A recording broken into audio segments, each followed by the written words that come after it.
The world of the Celestials was stunningly beautiful. Their sky shimmered with all the colors of the rainbow, and flocks of birds flew among the puffy clouds. Then the kimono-clad student standing by the rock heard a strange rustling behind them. A moment later, a bright ray of light quickly passed between them in the opposite direction. The being was a silver-haired man with golden eyes and a courageous look. At the same moment, the ground was covered with red puddles from the bodies of people dressed in kimonos. The man was irritated because his wound had reopened. At the end of the cloth, he noticed a green medallion with a red tassel. Under it, the man found a letter in which the unknown person had made an appointment with him, and in case of refusal, he could say goodbye to the student. The man clutched the medallion tightly with one hand and held it close to him. And then he released it after looking at it. When the man was sitting on the throne in the palace, his student came to him, and he ordered her to take the jewelry back. The pink-eyed girl looked at him with delight, calling him her mentor. She was paying homage to her mentor because she was happy to learn from him and hoped that he would accept her gift.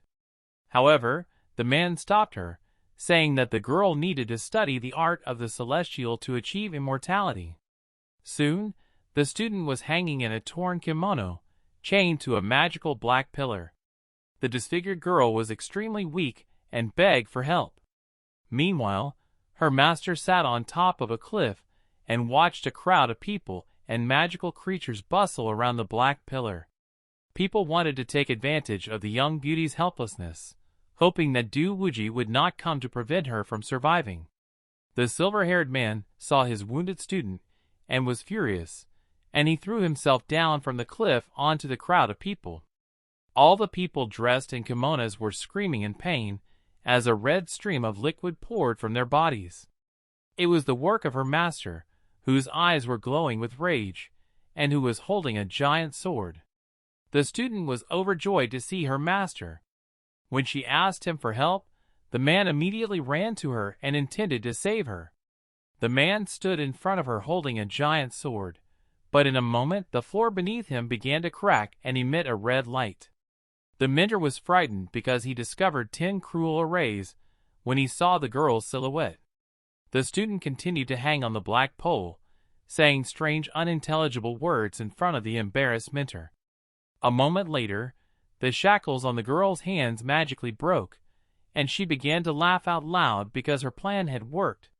The man grabbed his chest, leaning on his sword as red liquid flowed from his mouth.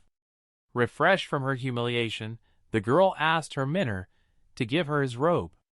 Because of his own inattention, he had fallen into her trap, even though he had been cold in his friendship with her before. The girl was sincerely impressed by the way her mentor rushed to fight for her rescue despite his severe injuries. The man was afraid to ask what she was up to, but the girl used magic to direct her energy at him so that he could not move. The girl asked him to give her the canon of immortality, otherwise he should not blame her for not caring about the relationship between student and mentor. Recalling the enthusiasm with which the student came to him and knelt before him, the mentor gritted his teeth to hold back the flow of red liquid. He squeezed the medallion she had given him with all his might and smashed it into small pieces. The fire of rage and fierce anger burned in his eyes. In a moment, he shouted for the girl not to even dream about it, and then the man used his magic attack against her. The girl was frightened because she had not expected such a turn of events, as the man was seriously injured but still had great strength. As a result, the magical energy gathered into a large shining purple ball that surrounded the mentor from all sides. Then, the master's eyes turned white, and he coughed up a red liquid. Suddenly, 2 people behind him turned to him and told him not to resist so desperately. The man sat on the cracked ground and looked at them, and realized that they had also betrayed him for the sake of the canon of immortality. The kimono-clad disciples told the master not to resist the desire to die in these circumstances, but instead to pass on the canon of immortality with dignity. The master began to cough more often, spitting out red liquid. Later he could barely stand up. The man was doing his best not to faint while kneeling in front of his student. The girl, on the other hand, mocked him, thinking that he wanted to kneel down and ask for her forgiveness. However, she was not as merciful as he was, so the girl drew her sword. Since he did not want to pass on his canon of immortality to them, she could only cut off his flesh piece by piece and look for it herself. But in a flash, the exhausted mentor activated a magical dome of fire around him. The student and the other disciples were extremely shocked to see this, and their situation worsened, as they believed it was some kind of secret technique to protect the immortality canon. Sitting inside the flaming dome, the man crossed his arms over his chest and looked at his magic sword. Then he looked up angrily and prepared to give them the canon of immortality from the underworld by setting off an explosion. The disciple was frightened because she realized that their situation was bad. After all, the mentor wanted to self-destruct right at that moment. At the same moment, a powerful explosion occurred from the center of the flaming dome, which sent a lot of stones flying in all directions. The explosion was so powerful that it was clearly visible from outer space on the surface of their planet. Debris from it flew throughout space for tens of thousands of light years among the stars. A bright flash was visible behind Saturn, and the magical radiance reached the planet Earth. From the black blurred space, a voice was heard asking the passengers not to forget their belongings. The man tried to open his eyes and understand what was happening. An unknown voice announced that the next station was to be in the city of Tongo. The man opened his eyes while sitting in the subway car. At that moment, the mentor realized that he was not dead, but reborn as a black-haired man with glasses. His internal cultivation had completely dissipated, but he still had the canon of immortality. The man rubbed his eyes to make sure he wasn't hallucinating. He did not expect to be able to return to Earth again, especially at the age of 20. Now he needed to restore his internal organs and lay a solid foundation, and to find some amazing magic seeds hidden in different parts of the Earth. And then, there would be no one in the whole world who could compare with him. He remembered his student, with whom he was looking forward to meeting as soon as possible. Suddenly, his thoughts were interrupted by a phone call from an unknown caller, and the man picked up the phone. A girl named Zhang Xiaoman called him. She was standing in the middle of the city next to another woman and called him Luo Wuji. The girl was a little nervous, and said she was calling from her mother's phone because hers was dead. The woman next to her was surprised to hear this. Xiaoman said that when the car was coming, she and her mother would come to the station and pick it up when the man texted her. Duchen was shocked to hear what the girl said. He silently hung up the phone and smilingly realized that he would have to settle the score with her. The other girl sitting across from him noticed his smiling look. The stranger jumped up from her seat and began to shout at Luo indignantly. The man was surprised by the stranger's reaction. The girl called him rude because in her opinion, he had just stared rudely at their painting and then smiled. The girl asked the man again what he understood if he smiled when he saw their beautiful work of painting and calligraphy. An elderly man who was traveling with the girl named Shuangri told her not to be so rude. The irritated girl turned to young Luo again and asked his opinion about the painting. Luo Wuji thought she was having persecution mania, so he calmly replied that their painting was a fake. The girl and the man who was traveling with her were extremely shocked by what they heard.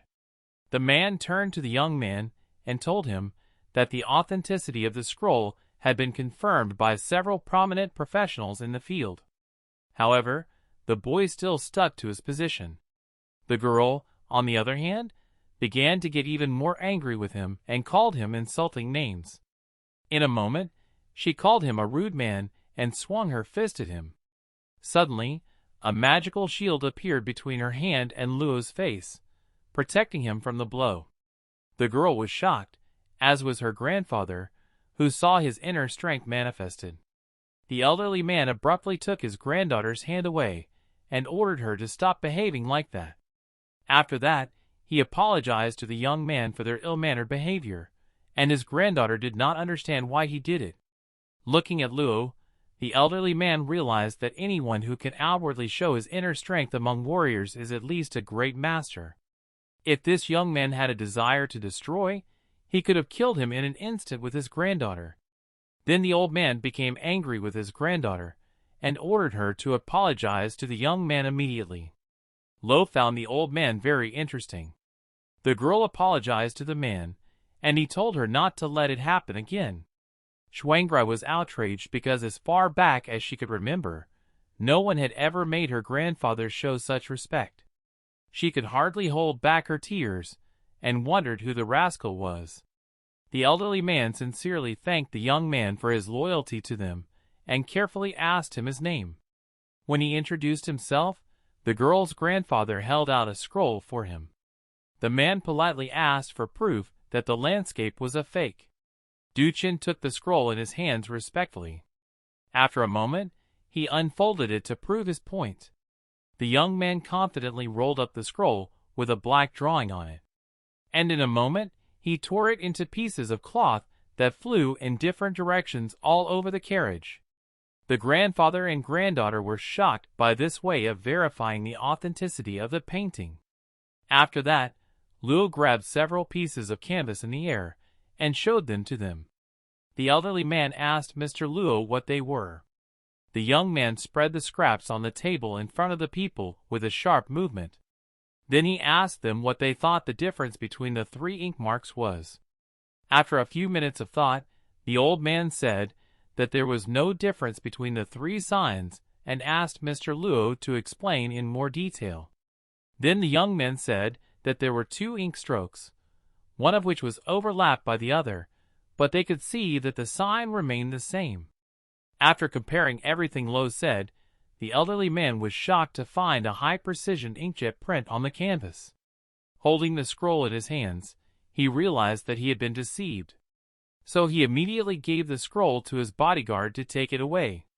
The old man thought about how even the best experts could not notice such a high-quality seal.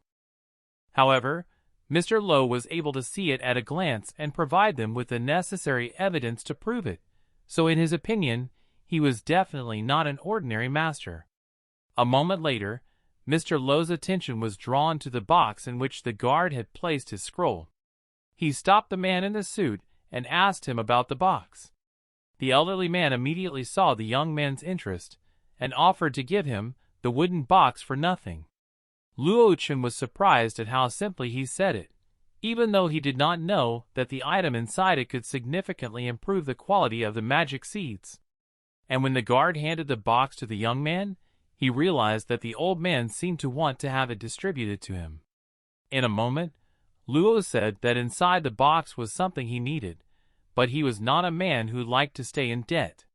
So he offered to fulfill any request from the old man in return for his service. Hearing this, the old man said he would be straightforward with him. So without hesitation, he asked him to take his granddaughter as his disciple. The girl was angry with her grandfather because she had not expressed such a desire. At that moment, Luo saw in young Xuangrui his evil disciple who had betrayed him. Then a fiery spark flashed in his eyes out of fear for his future. The girl flatly rejected the idea, her face full of disgust and dislike. Young Luo wanted anyone but her to be his student because he was worried that otherwise he would not be able to fulfill her grandfather's request. However, the old man insisted on it because the young man had just promised him that he would fulfill any request he made. Luo thought about whether he, a man who had been reborn, could keep his promise. After that, he told the old man that he would accept the girl as his apprentice, provided she called him teacher and not master. At the same moment, the elderly man ordered his granddaughter to pay homage to her teacher. Luo was embarrassed because he realized that he would have a hard time with her. A moment later, a voice announced to the subway passengers that they were arriving at the Tango station. As Luo Wuji walked out of the car with his backpack on his shoulders, the voice reminded the passengers not to forget their belongings. An elderly man shouted after him, asking them to stay in touch with him. His granddaughter was irritated and did not restrain her emotions. However, the man immediately reminded her that it was not appropriate for a girl to behave like that in public. As they walked through the station, the granddaughter asked her grandfather how he behaved today, because many masters had approached them with his status in Tango, but the man had turned them all down. The grandfather harshly slapped his granddaughter on the forehead, saying that what they were doing was called networking. The man realized that she did not realize some things yet, so he did not blame her. He asked her if she remembered Lin Huolong from his stories. The girl was sweating, and asked if he meant the one who was on the Tianlun list, and was nicknamed the Crazy Beast. The grandfather confirmed that he was the one who had killed hundreds of armed men from the enemy, and became known as a great martial artist. The girl asked him in shock if he thought that such a scoundrel as Mr. Luo could become as famous as Lin Huang in the future. At the same time, the man shook his granddaughter again for still calling him a scoundrel after he had already become her teacher. He was trying to convey to her that his strength was already superior to Lin Huolong's. Her grandfather told her that during Mr. Luo's stay in this city, she should win his favor by not making such mistakes. Meanwhile, the woman standing next to Xiaoman was annoyed that they had waited too long for Luo, and Xiaoman was cheerfully looking for Luo, hoping that he would appear anytime soon. Meanwhile, Luo was walking leisurely down the street in the metropolis of Tangzhou. Suddenly, he had a dream that he was being beaten by a group of men in suits right on the asphalt. He asked for help as the crowd of men in suits kicked him and threw cigarette butts at him. Then one of them said that the apple does not fall far from the tree. However, compared to his father, he had much more fun playing, until they took his life. After that, a terrible scream came down the street, accompanied by a flash of lightning. When the boy woke up, he realized what nostalgic memories he had just had. As he continued to walk down the street, Xiaoman caught sight of him, and she recognized him and called him over. Approaching her, Luo immediately greeted her, but she whispered that he should have greeted her mother first. Looking at the boy, the girl's mother thought that her daughter had found a poor man like him, and she realized that the son of the family was 100 times better than him in appearance and qualifications. The young man quickly found his bearings, and sincerely greeted the woman. Xiaoman's mother sighed heavily, saying that young people in their time really had no manners. So she waited patiently for him under the sun, and he couldn't even greet an older person.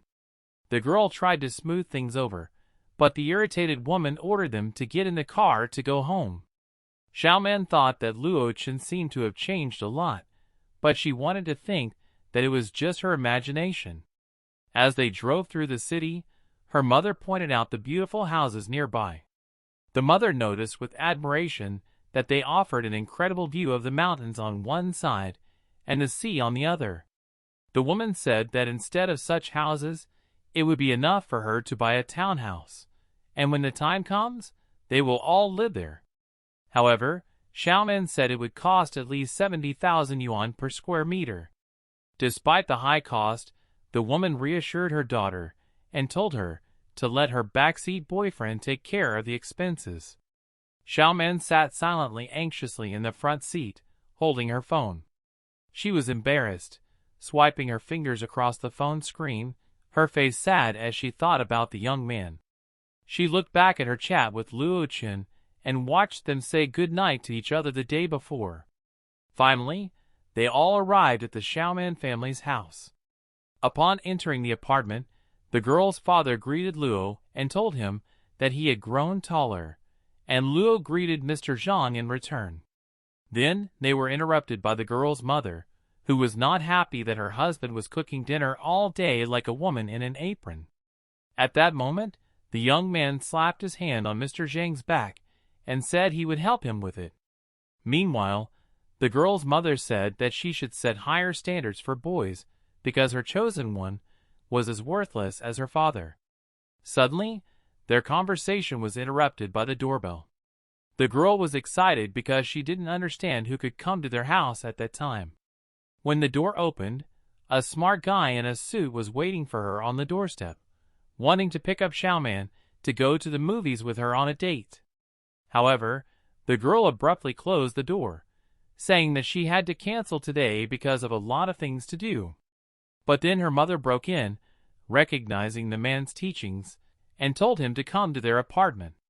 The young man showed the woman the perfume set he had brought for her as a gift, and the mother was embarrassed because she was pleasantly surprised by the gift. Suddenly, Chin noticed a male person in their kitchen. Luo also saw a stranger in a suit standing at the door. His eyes were shocked and ashamed at the same time. Chin was sweating a little, and asked the girl's mom who the guy was.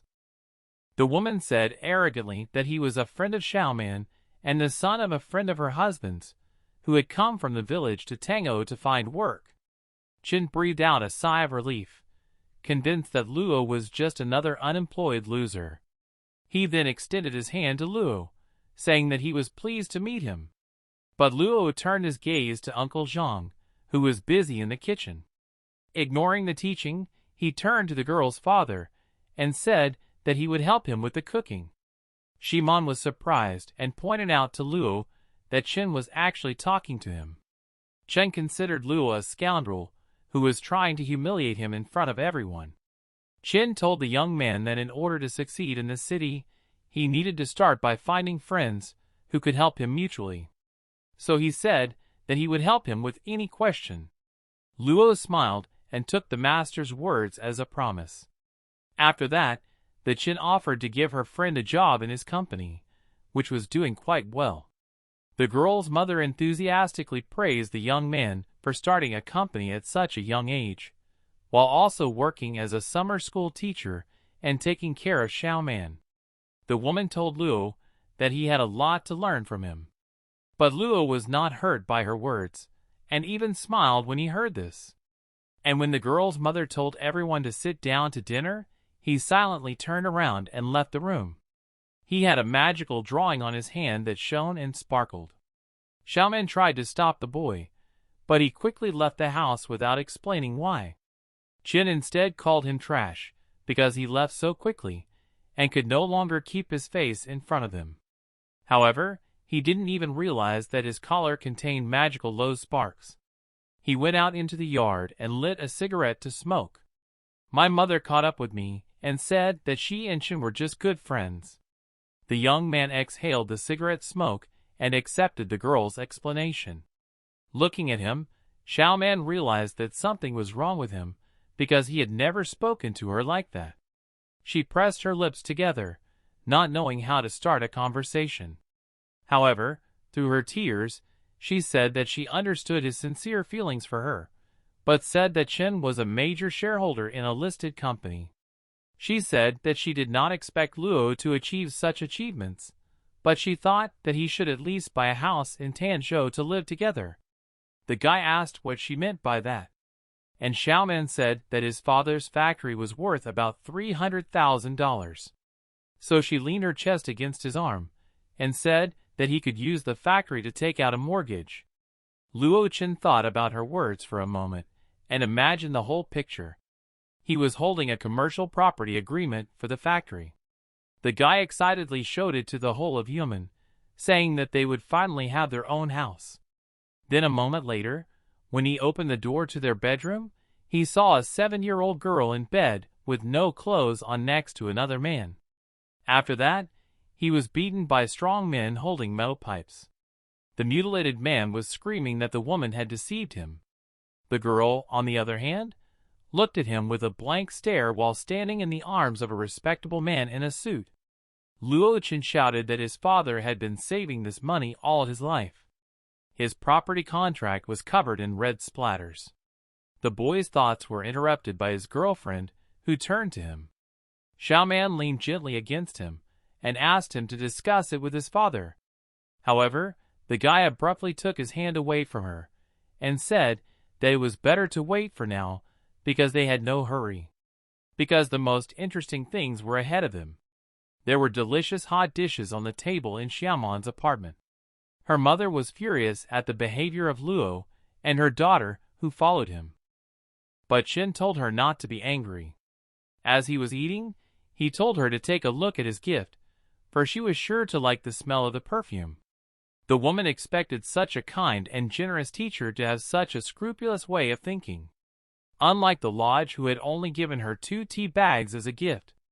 Chin began to scoff at Luo's gift, thinking it was too stingy. But suddenly, when he heard about the tea, Chin's face changed instantly. He grimaced because something was happening in his stomach right then. The woman was delighted to receive the perfume because she had never worn it before in her life and thought that her friends would be jealous. The guy's volcano was filling up more and more every second until he could no longer contain himself. And when the girl's mother smelled the perfume with pleasure, the boy's volcano erupted with incredible power. In a moment, the perfume scent was overwhelmed by the acrid stench from the Chen's volcano, which caused the woman's eyes to double in size. Soon her eyes turned red and began to water from the incredibly foul odor. The man put his hand over the volcano to stop it and cried in shame. The woman, on the other hand, felt so sick that she vomited right in front of him. As the woman lay unconscious on the floor in the stuffy room, Chin tried to get out into the fresh air despite the fact that his face was completely wrinkled from the smell. Suddenly, Xiaoman returned and heard strange noises coming from her house. When she looked into her apartment to find out where the sounds were coming from, she froze in place in terror. A man was approaching her and ordered her to run as fast as she could away from the pungent smell from the apartment. The girl barely managed to cover her nose and mouth with her hands to prevent herself from vomiting from the foul smell of the Chin. When the man in the suit ran outside, he was met by a pleased Luo who asked him if he liked his own smell worse than a rotten egg. Chin looked at Luo with hatred and barely got to his feet. But the young man instantly worked his magic by pointing his finger at Chin's feet. At the same moment, the leather shoes stopped obeying him and Chin slipped in the same place. The man fell hard on his face on the pavement. When he got up on his knees, he was in pain, and Chin believed that someone had jinxed him at that moment. He hurried to run away or held his hands on his pants and called Luo a scumbag he would see again. But Luo should have told him that it was only a small percentage of what he owed him. It was evening in the city. Orange clouds were floating over Xiaoman's house, and the sound of evening birds could be heard in the distance. Xiaoman wanted to take Luo to a hotel and discuss the purchase of a house with him on the way. But the girl's mother didn't want her to go with him because she was feeling very sick. Luo said that she shouldn't worry because he could get to the hotel by himself. At the same moment, the guy quickly left the house, leaving the sad Xiaoman and her mother alone. Once outside, Luo took his smartphone out of his pocket and looked at it. He saw a message from his student, who said that her grandfather had booked a hotel for him and she would pick him up soon. Luo Chen was walking through the evening Tongzhou. Suddenly, he saw a red-haired man standing next to a taxi car, thoughtfully smoking a cigarette. At that moment, the man also noticed Luo and became interested. The red-haired man approached Luo because he thought he was not a local and offered him a ride in the taxi. But the guy was looking intently at his phone screen and refused the offer. But the man did not intend to let him go. He put his hand on his shoulder and said that it was hard to find a taxi nowadays, and for the price he was paying. But Luo pushed his hand away and repeated that he did not need it. The man was stunned at first, but then spat on the ground, calling Luo a pauper. As the boy was walking down the street to get away from the annoying driver, an orange sports car sped by. A moment later, its doors opened and Luo was approached by his smiling student, who apologized for being a little late. Luo said it was no big deal, and the man who had been bothering him opened his mouth in delight. The man got angry and walked to his car with a sour face, calling the boy a major. When the boy got into the car, Schwangri asked if they should teach that taxi driver a lesson. But Luo smiled and said that there was no need, because he would have more serious problems, so they should not interfere. As the man was angrily lighting a second cigarette, complaining about the impudent rich, a woman's hand touched his back. When the taxi driver turned around, he saw a beautiful pink-haired girl in a yellow dress. The stranger shyly asked the man to take her to the right place. The loving taxi driver immediately agreed to the beauty's request without hesitation. When the man turned around to go to his car with the stranger, Xuangri asked the teacher who he was talking to. After all, according to her observations, there was definitely no one next to the taxi driver. Instead, Luo said that the taxi driver was going to die soon. The girl was extremely surprised and sweaty when she heard this. When the taxi driver was driving his car, there was no one in the rearview mirror. However, at the same moment, the embarrassed man asked the girl where he should take her. At the same time, the beautiful stranger changed her sweet expression to a horrified one and said that she was going to Panlong Bay, and the man calmly started on his way. Luo told the girl that this world is big and there are many things in it that are difficult for an ordinary person to understand. But one day she would be able to see them for herself. Then Xuangri seriously thought about her teacher's words. Soon the two of them arrived at the Grand Hotel in Tangzhou. When they were inside, the student approached her teacher holding a pile of papers in her hands. Xuangri put the key card to the presidential suite for 1 month on the table, as well as the keys to the car they had come in and the contract. Then she smiled and asked the teacher to look at the contract. The man took out an orange folder from under the keys on the table and opened it. After reading its contents, he realized that they wanted to give him a company. Xuangri explained that her family owned a lot of property, and the company was very profitable, so it was a kind of tuition fee that he could not refuse. When Luo looked closely at the documents, he saw that the company was called Tangzhou Media, and that was where Zhang Xiaoman worked. Luo Chen was pleased to see that her family had prepared well before giving him gifts. The man thought about it, and eventually said he would accept it as payment. So, hearing his approval, Xuangri said that she would no longer interfere with his rest. As she left, she told him to call her anytime if he needed anything. Soon after, the guy was walking down the hotel corridor looking for his room when he heard the girl from room 7007 screaming suspiciously. At first, he thought he was imagining things, but a moment later, he heard the girl say again that she would not do it. Then Luo put his key card to the lock to open the door. Before entering, he continued to hear screaming and asked if anyone was inside. In the room stood a half-dressed man who wanted to unzip his pants in front of the girl. He said he didn't force her because he had slept with people like her many times. The blue-haired, frightened girl sat on the bed and told her director that even if he ordered the entire group to terminate her contracts, she would not care. Through tears, she told him not to even dream of conquering her. Instead, the man said that he had greatly underestimated her and said that his offer to keep him company was only a sign of respect for her. He also asked her if she knew how many people were lined up to meet him outside this door. The director pointed to the door and turned to show the girl the truth of his words.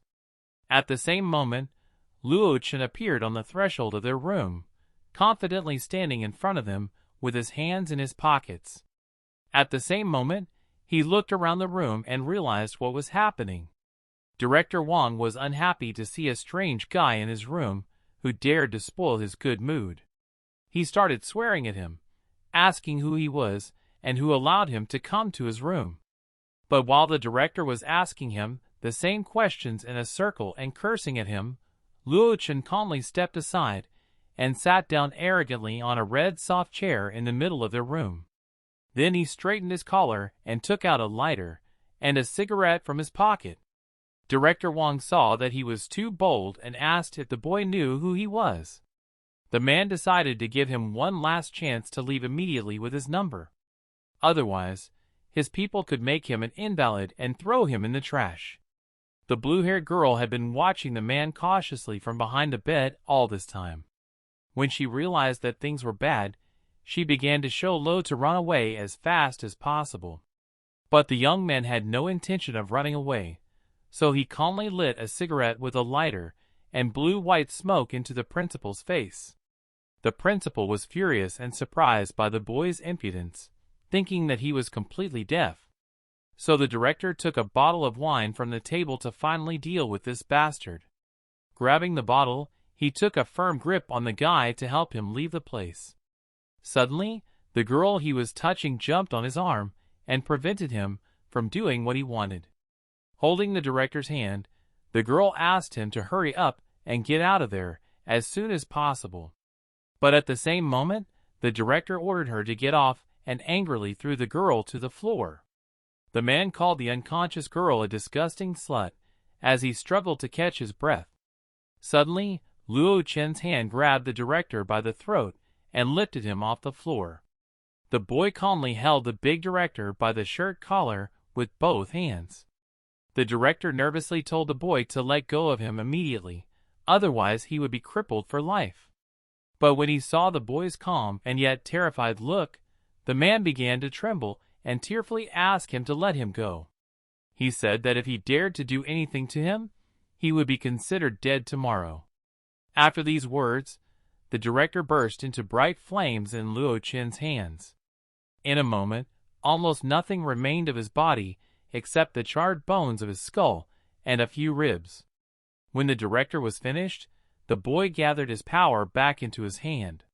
He calmly shook the ashes off his shoulder and said that there would be no tomorrow for the director. Fortunately, he could control his power because otherwise the whole room would have burned to the ground. At that moment, he saw the unconscious girl at his feet and realized that he had to take care of her. Soon, the tap, which was dripping water, woke up the unconscious girl, who regained consciousness. She was still exhausted and wet because she was lying in a bathtub filled with water. Meanwhile, Luo stood outside the door and smoked a cigarette to take a break. Suddenly, he heard a woman's unintelligible scream from behind the door. He took the cigarette out of his mouth and ordered the girl to be quiet. The girl was surprised to see the guy and asked what he was doing here and what happened to her director. However, Luo said that it was none of her business and that they should just wait until the drug wore off, because after that she had to leave the place immediately. He explained to the girl that she was under the influence of a drug that would wear off in about 15 minutes. The guy also emphasized that he would not repeat it to her twice. Then the girl got worried and went under the water, letting balloons float to the surface. And then she came up thinking about his unworthy attitude towards her. The girl walked across the wet bathroom floor and gently wrapped her body in a white towel. It made her look like a fragile snow-white flower.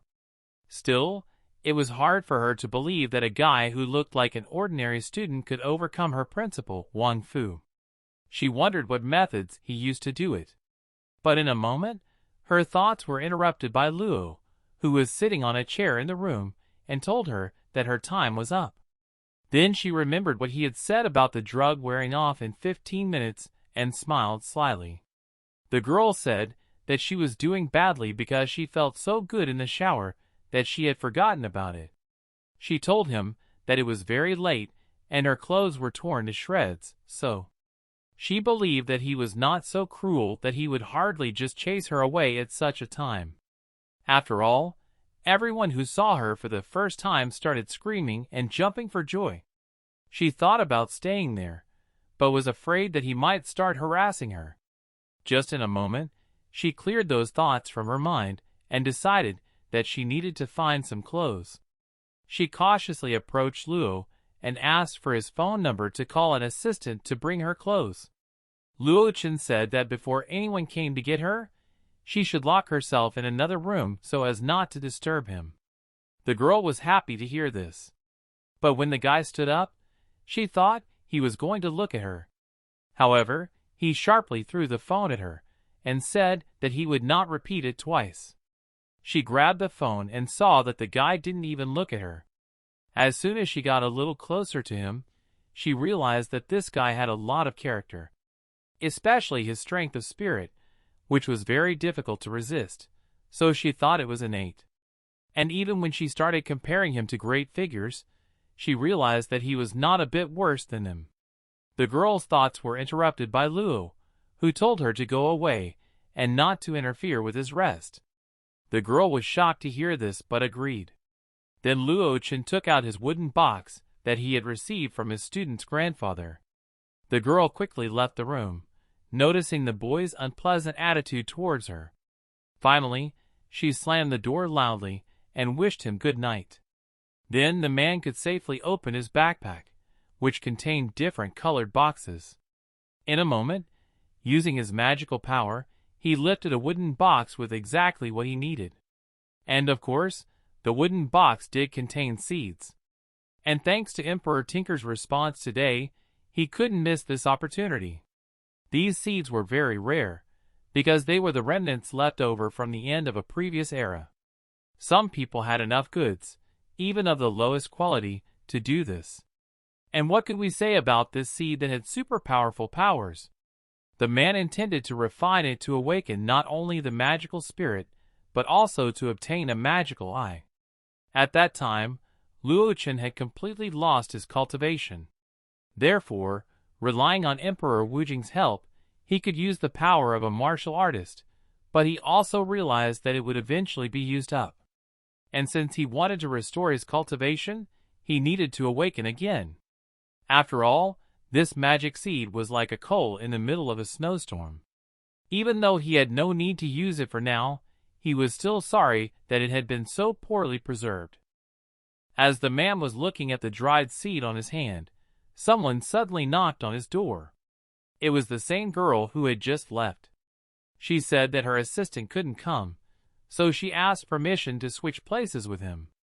She was a little scared to sleep outside. And of course, she promised to double the amount she paid for the room. But in fact, she could not be calm in the second bedroom because she believed that her director could send killers there. And in order to get to the master bedroom, he would have to go through the second one, so the exchange of places was her kind of insurance. The man smiled and asked if she really wanted to do this. After all, he could tell just by the look on her face as she stood silently awkwardly at the door and looked away. But the girl decided to cut through the idle chatter and asked him in a serious tone whether he was willing to do it or not. But Luo refused with a smile, and he hit the heart of the girl and knocked her down. But the girl slyly sighed at the guy because she did not believe that her beauty was not enough to seduce a guy like him, because none of the guys at his age could resist her. And at that moment, the girl threw off the towel, remaining in the purple dress she had worn before. She knelt down on the bed and began to crawl around the guy trying to seduce him. Looking into his eyes, she said that she might have a hard time sleeping tonight. The girl stroked Luo's shirt with her hand, getting closer and closer to him. When the girl almost drove him into a corner, she said that if he did not agree to go to the second bedroom, she could only go to sleep next to him. However, although he gave the impression of indifference to everything, he was still a timid student. His human body did cause him some difficulties, when he could not control some of his emotions. And when Luo was sweating and tried to say something to the girl, she said that if he refused, he would have to leave. After that, the guy gathered himself and asked her seriously if she was not afraid of what he might do to her. However, the girl looked at him defiantly and confidently straightened her hair, and said that she was not afraid of him, even though it would be very strange, and if people knew about the current situation, she could face unknown consequences. Except for the fact that he was completely indifferent to her, and did not even take advantage of the moment when she was out of it. But the man still exhaled heavily, and agreed to her condition. Before she knew it, the guy she had just seduced silently got out of bed, and politely agreed to sleep in the other bedroom. She was extremely happy to see him go to the other room, and sincerely thanked him. When the man left the room, she breathed a sigh of relief. But a moment later, the man returned to her room, which scared the girl. At the same moment, he approached her and sternly held out a hair dryer for her. At first, the girl did not understand the guy's actions, so she just meekly took the device in her hands.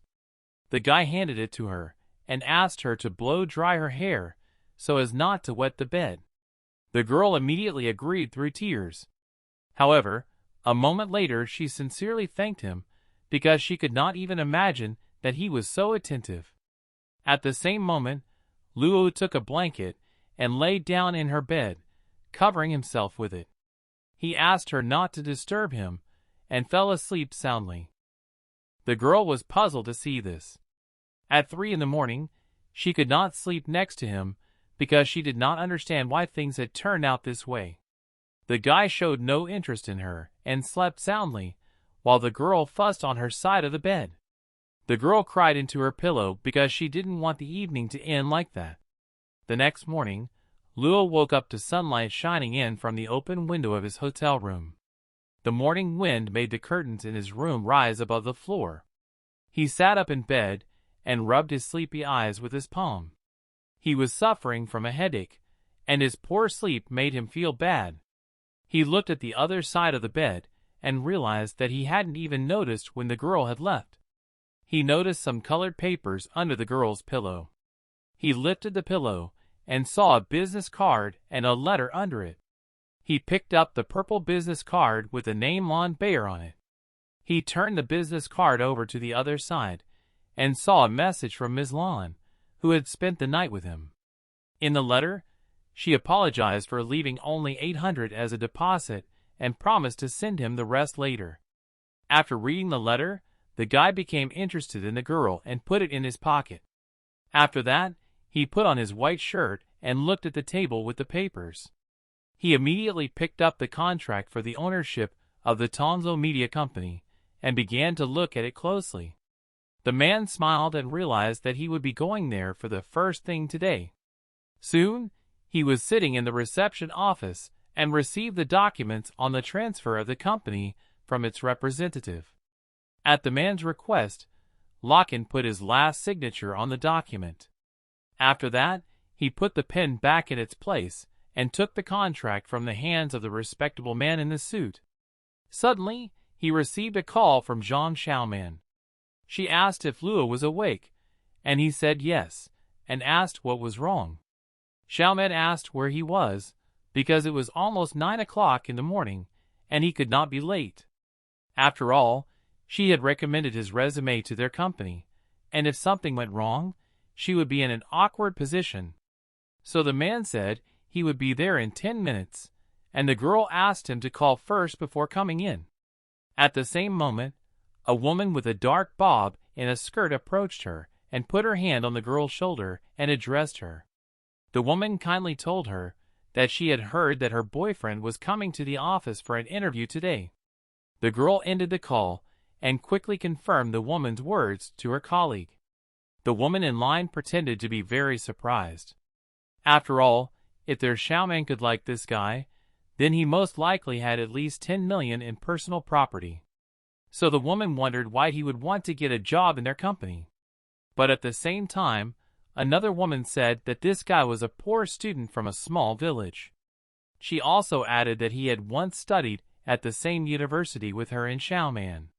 And immediately the woman with the bob was even more surprised at how this beautiful girl could choose someone like him. Right behind Xiaoman's back, the women were saying that they should have parted ways long ago because of their completely different social backgrounds. During university, this might be the norm, but the further they went into society, the more differences there were between them. As she was sitting on the phone in embarrassment, she didn't notice Luo Wuji enter their office quickly and silently. She asked in a trembling voice why he had just walked in and called her before. Meanwhile, the women looked at Luo Wuji with disdain and clarified that he was indeed her boyfriend. The woman with the bob noticed how cheaply he was dressed and realized that her colleague's words about his poverty were confirmed. Another woman named Xian irritatedly told Luo that he was not the right man for her, because even in the job search he was counting on Xiaoman's help and connections. However, the guy confidently said that this was his business and had nothing to do with her. Angry, Xian said that if it wasn't for Xiaoman, they wouldn't have even hired him as a toilet cleaner in their company. And at the same moment, her aggressive monologue was interrupted by a man in a suit who called the woman over. The women bowed their heads in front of the director to pay their respects, and Xian quickly ran to the director and threw herself into his arms. The woman was concerned and asked her husband what he had been doing last night. The director replied that he had been at the car dealership and made an advance payment for what she had asked him to do. The man handed the woman the keys to a new car, and her eyes shone with joy. And her friends and colleagues were sincerely happy for her, all except Xiaoman. When everyone was applauding, the director invited the entire department to have a big meal together. Suddenly, he noticed a young man standing behind the girl, and he asked who he was. Xiaoman turned to her boyfriend and was embarrassed because she did not know how to introduce him. But Xian immediately whispered in his ear all the information about her colleague's boyfriend. After that, the man said that he was a sales manager named Zhang Hai and told Luo Chen that he had found out in the HR department that he would be working in their department.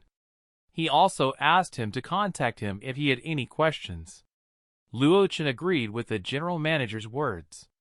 Meanwhile, he was wondering how, according to Xian, this short-sighted and poor guy could conquer the beautiful Xiaoman. At that moment, he turned to the guy and immediately decided to give him a work assignment to get to know their profession better. The man pulled out a project from his case to find a person who would be responsible for creating a favorable image for their client's company. The manager emphasized that they had talked about several artists before, but it was not successful, so he gave Luo the opportunity to fix it. Everyone in the office could not believe their eyes when Luo Chen picked up the project and started studying it. One of the women said that this client was difficult to deal with because once he rejected all 3 artists she had suggested to him. After that, another office worker confirmed her words and said that he had a lot of demands and liked to complain. In general, the price offered to these clients was very high, so it would be convenient for all of them to get some cash. Then, in the manager's office, Luo was sitting in front of Manager Hai and his girlfriend Xian. Then Nong Hai asked the guy if he would take the job. Luo Chen smiled and confidently said that he would take the job. One of the women laughed and crossed her arms with Luo, because their client had given them an ultimatum a long time ago that if they were not satisfied with the project, they would cancel the order. Director Hai smiled at the boy and said that he liked brave men like him. He gave Luo until noon to find a famous personality and present the project to the client.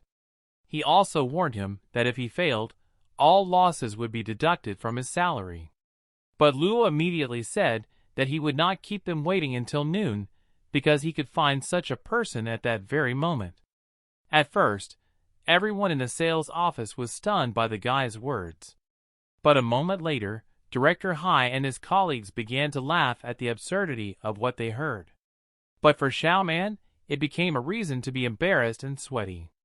Soon, Hai was laughing with his colleagues in the whole department, except for Xiaoman, who stood silently aside. Wiping away his tears, Hai asked Luo if he had had too much to drink last night, and explained that a celebrity should be at least a middle-class artist. Her colleague asked if her boyfriend was okay, and Xian added that she thought he was at least a poor man when they studied together.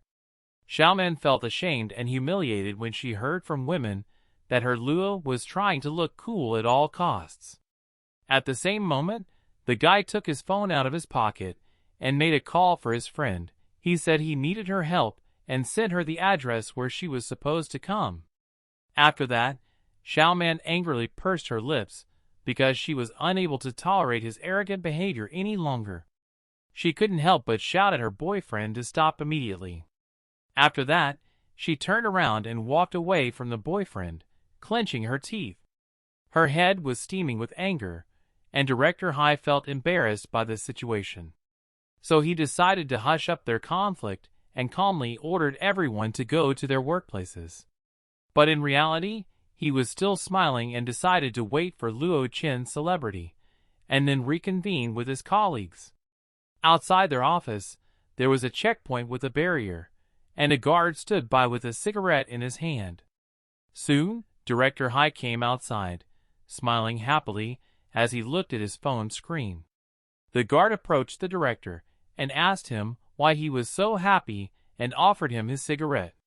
The director said that they had a new guy in the department and he had given him the task of finding a celebrity and preparing a project plan with her. But no one could have imagined that he would swear that he wouldn't even have to go anywhere to bring the star to them. The men laughed at this together, and the guard said that the man must have big problems with his head if he was bragging so much. However, he told the director that sometimes in their society there are very different people, so by pure chance he could have brought a celebrity to them. Director Hai sent a security guard and said that if this boy had such skills, why would he want to work for them?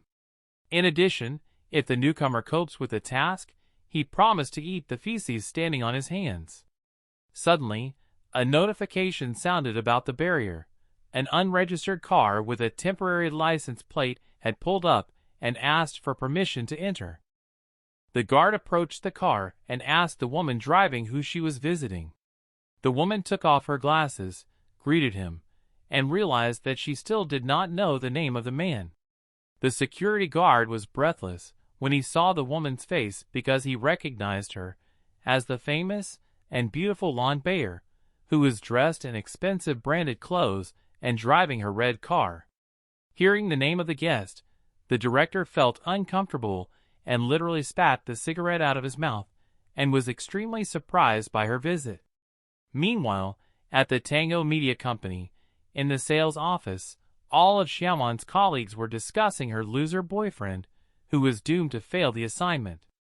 When Luo was flipping through the pages of the contract to clarify all the details, Xiaoman came up to him and addressed him.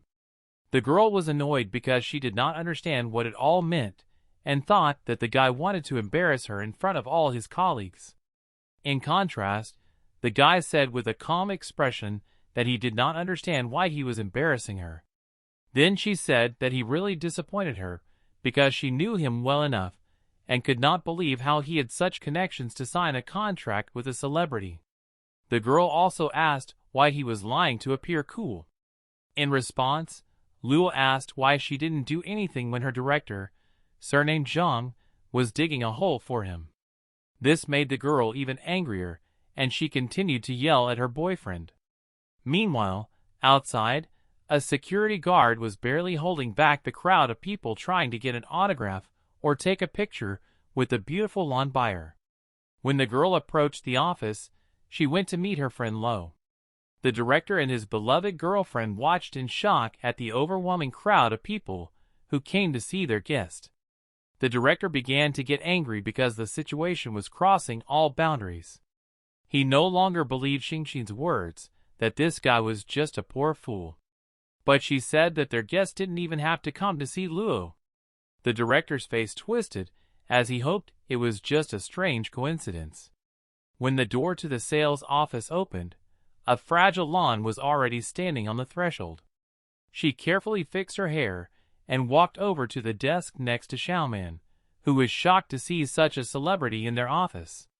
Suddenly, Lon stopped in her tracks as she spotted the person she was looking for. In a moment, she leaned her hands on Luo's desk and was happy to have finally found him. Xiaoman was clearly not happy about the guest and was shocked that her boyfriend had brought a celebrity to their office. While I was thinking about it and recovering from the shock, the beautiful Lon was staring at Duchen. After a moment, the boyfriend asked her to sit down next to him and review their client's requirements and give him a price if she was satisfied. Lonnie was surprised that Luo actually called her for business, because she thought he was just looking for a reason to meet. She wasn't disappointed though, because after all, her director, Wang Fu, hadn't looked for her since last night. She realized that most likely this guy had connections from above, otherwise, given Wang Fu's vindictive nature, he would never have left it at that. In the morning, she had regretted not asking for his number, but now that she had a business relationship with him, she no longer had to worry about how to get close to him. Luo interrupted her thoughts by asking her how she had arrived at his office so quickly. Then everything inside Lan blossomed because she was pleased with Luo's interest in her. So the girl sincerely answered that when he called her, she was just nearby and said that it was a kind of fate that helped them. Meanwhile, Xiaoman was looking at them and wondering how Luochen and Lan Bei could have met, because even if they were from the same city, it was still unrealistic. But suddenly her thoughts were interrupted by Lan herself, who kindly asked her to close the door because there were a bunch of her fans behind it, who were being very noisy. Today I looked at the door between which a security guard stood holding back the crowd. The man ordered everyone to disperse because at that moment Lime Bayer was discussing a business proposal in the office. Meanwhile, outside the Nidalpi, employees stood and told another man who had just come up that a newcomer from the sales department had brought superstar Lane Bayer to their office. The man was so shocked that he broke the cookie he was holding in his hand. After all, Lan had recently starred in several movies that had recently grossed more than $2 billion at the box office. Their conversation was interrupted by Director Hai and his beloved Xian Qin, who ordered them to pass. The man with a raised tone told everyone to stop forming a crowd and quickly go to their workplaces. After all, he still wanted to see what was happening behind the door. And the moment he was about to enter the department, his face hit the strong wooden door. Then all the employees and subordinates started laughing at their director and his beloved Xian. Just then, Xiaoman closed the door at the request of their guest. The girl was angry because the obnoxious star started bossing her around in front of her boyfriend Luo. It looked as if she was just lazing around. Soon, Lazy said, she agreed to become a spokesperson, and after a while her agent was supposed to get in touch to discuss the priority dates with him. And when the guy asked what he would have to pay, Lan told him to promise her something, and then he wouldn't have to pay. Luo was surprised and asked what he had to promise her. Then Lan moved closer to the boy and invited him to lunch and emphasized that he had to accept. Later, when Luo was standing outside Lan's car, the girl watched him closely, and before she drove away, she told him not to forget his promise. The man confirmed it and said goodbye to his new acquaintance. As she drove off, she looked at him in the side mirror of the car and said with a smile that he could not escape her. As the man headed to the office, he saw 3 of his colleagues aggressively fighting with each other near the glass office door. As he got closer, he heard one of his colleagues asking him to let him help with the project. The others immediately wanted to offer him help, one in front of the other, if only Laws could get one of them an autograph from Lanier. Looking at this picture, Director Hai still did not understand how this guy had such a relationship with Lan, since she did not even know his name until recently. The irritated man believed that the boy probably did it on purpose. Then Xingxing tried to calm him down, because in her opinion, he was just messing with Lan Bayer's head. But the man only yelled at the woman, saying that she was trying to deceive him because she was a master at messing with people's minds. Then the girl suggested that the 2 of them look for a reason to fire her as soon as possible. But the man said that it was a bad idea because today the whole company found out that he had resolved an issue with a major client, and if he fired him, what would people think of him? The girl was confused and tried to think of another way out of this situation for them. But he told her not to worry because he promised to take care of it. After all, on his first day at work, he had already shown his disrespect for his manager, and he could not forgive him for that. The man squeezed his eyes shut and remembered that tonight they were going to a restaurant with the whole department. So he told Li Jui to call Kai to teach this boy a lesson.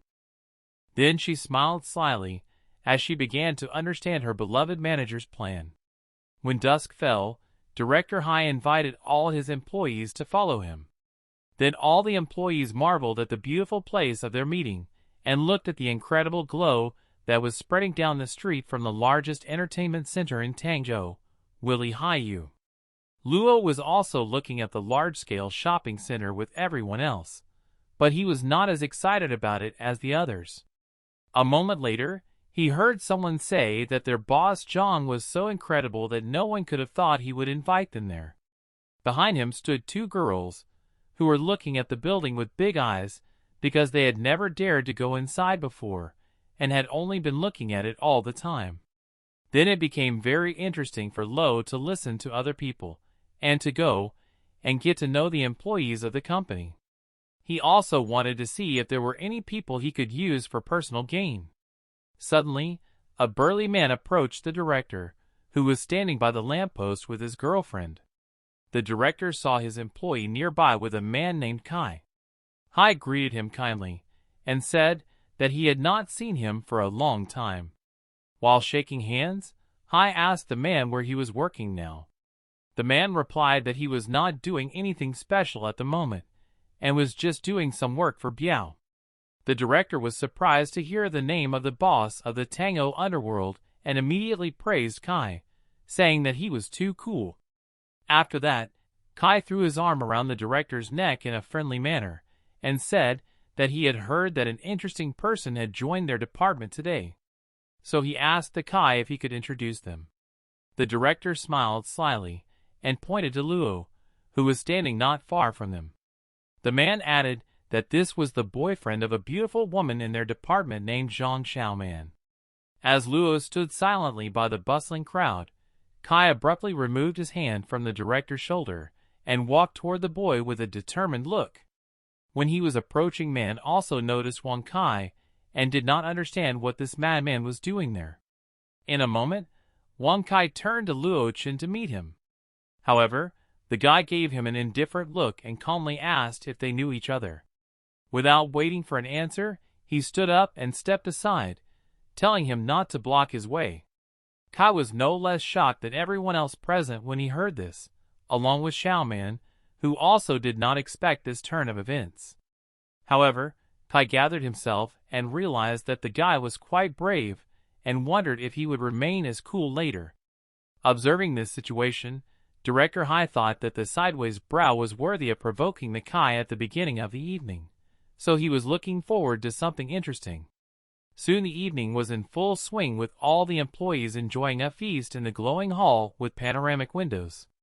Then Kai and the others shared a glass of wine and congratulated Mr. Zhang on his new car purchase, and Director Hai gave him a friendly pat on the back.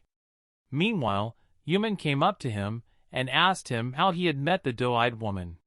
At first, he decided not to answer this question, but when his girlfriend asked him again in a raised voice, he said that it was none of her business. This made the girl stunned, because she did not want to accept such an answer. The emotional conversation between the couple was noticed by Kai, who was happy that the girl was unhappy and fighting with her boyfriend.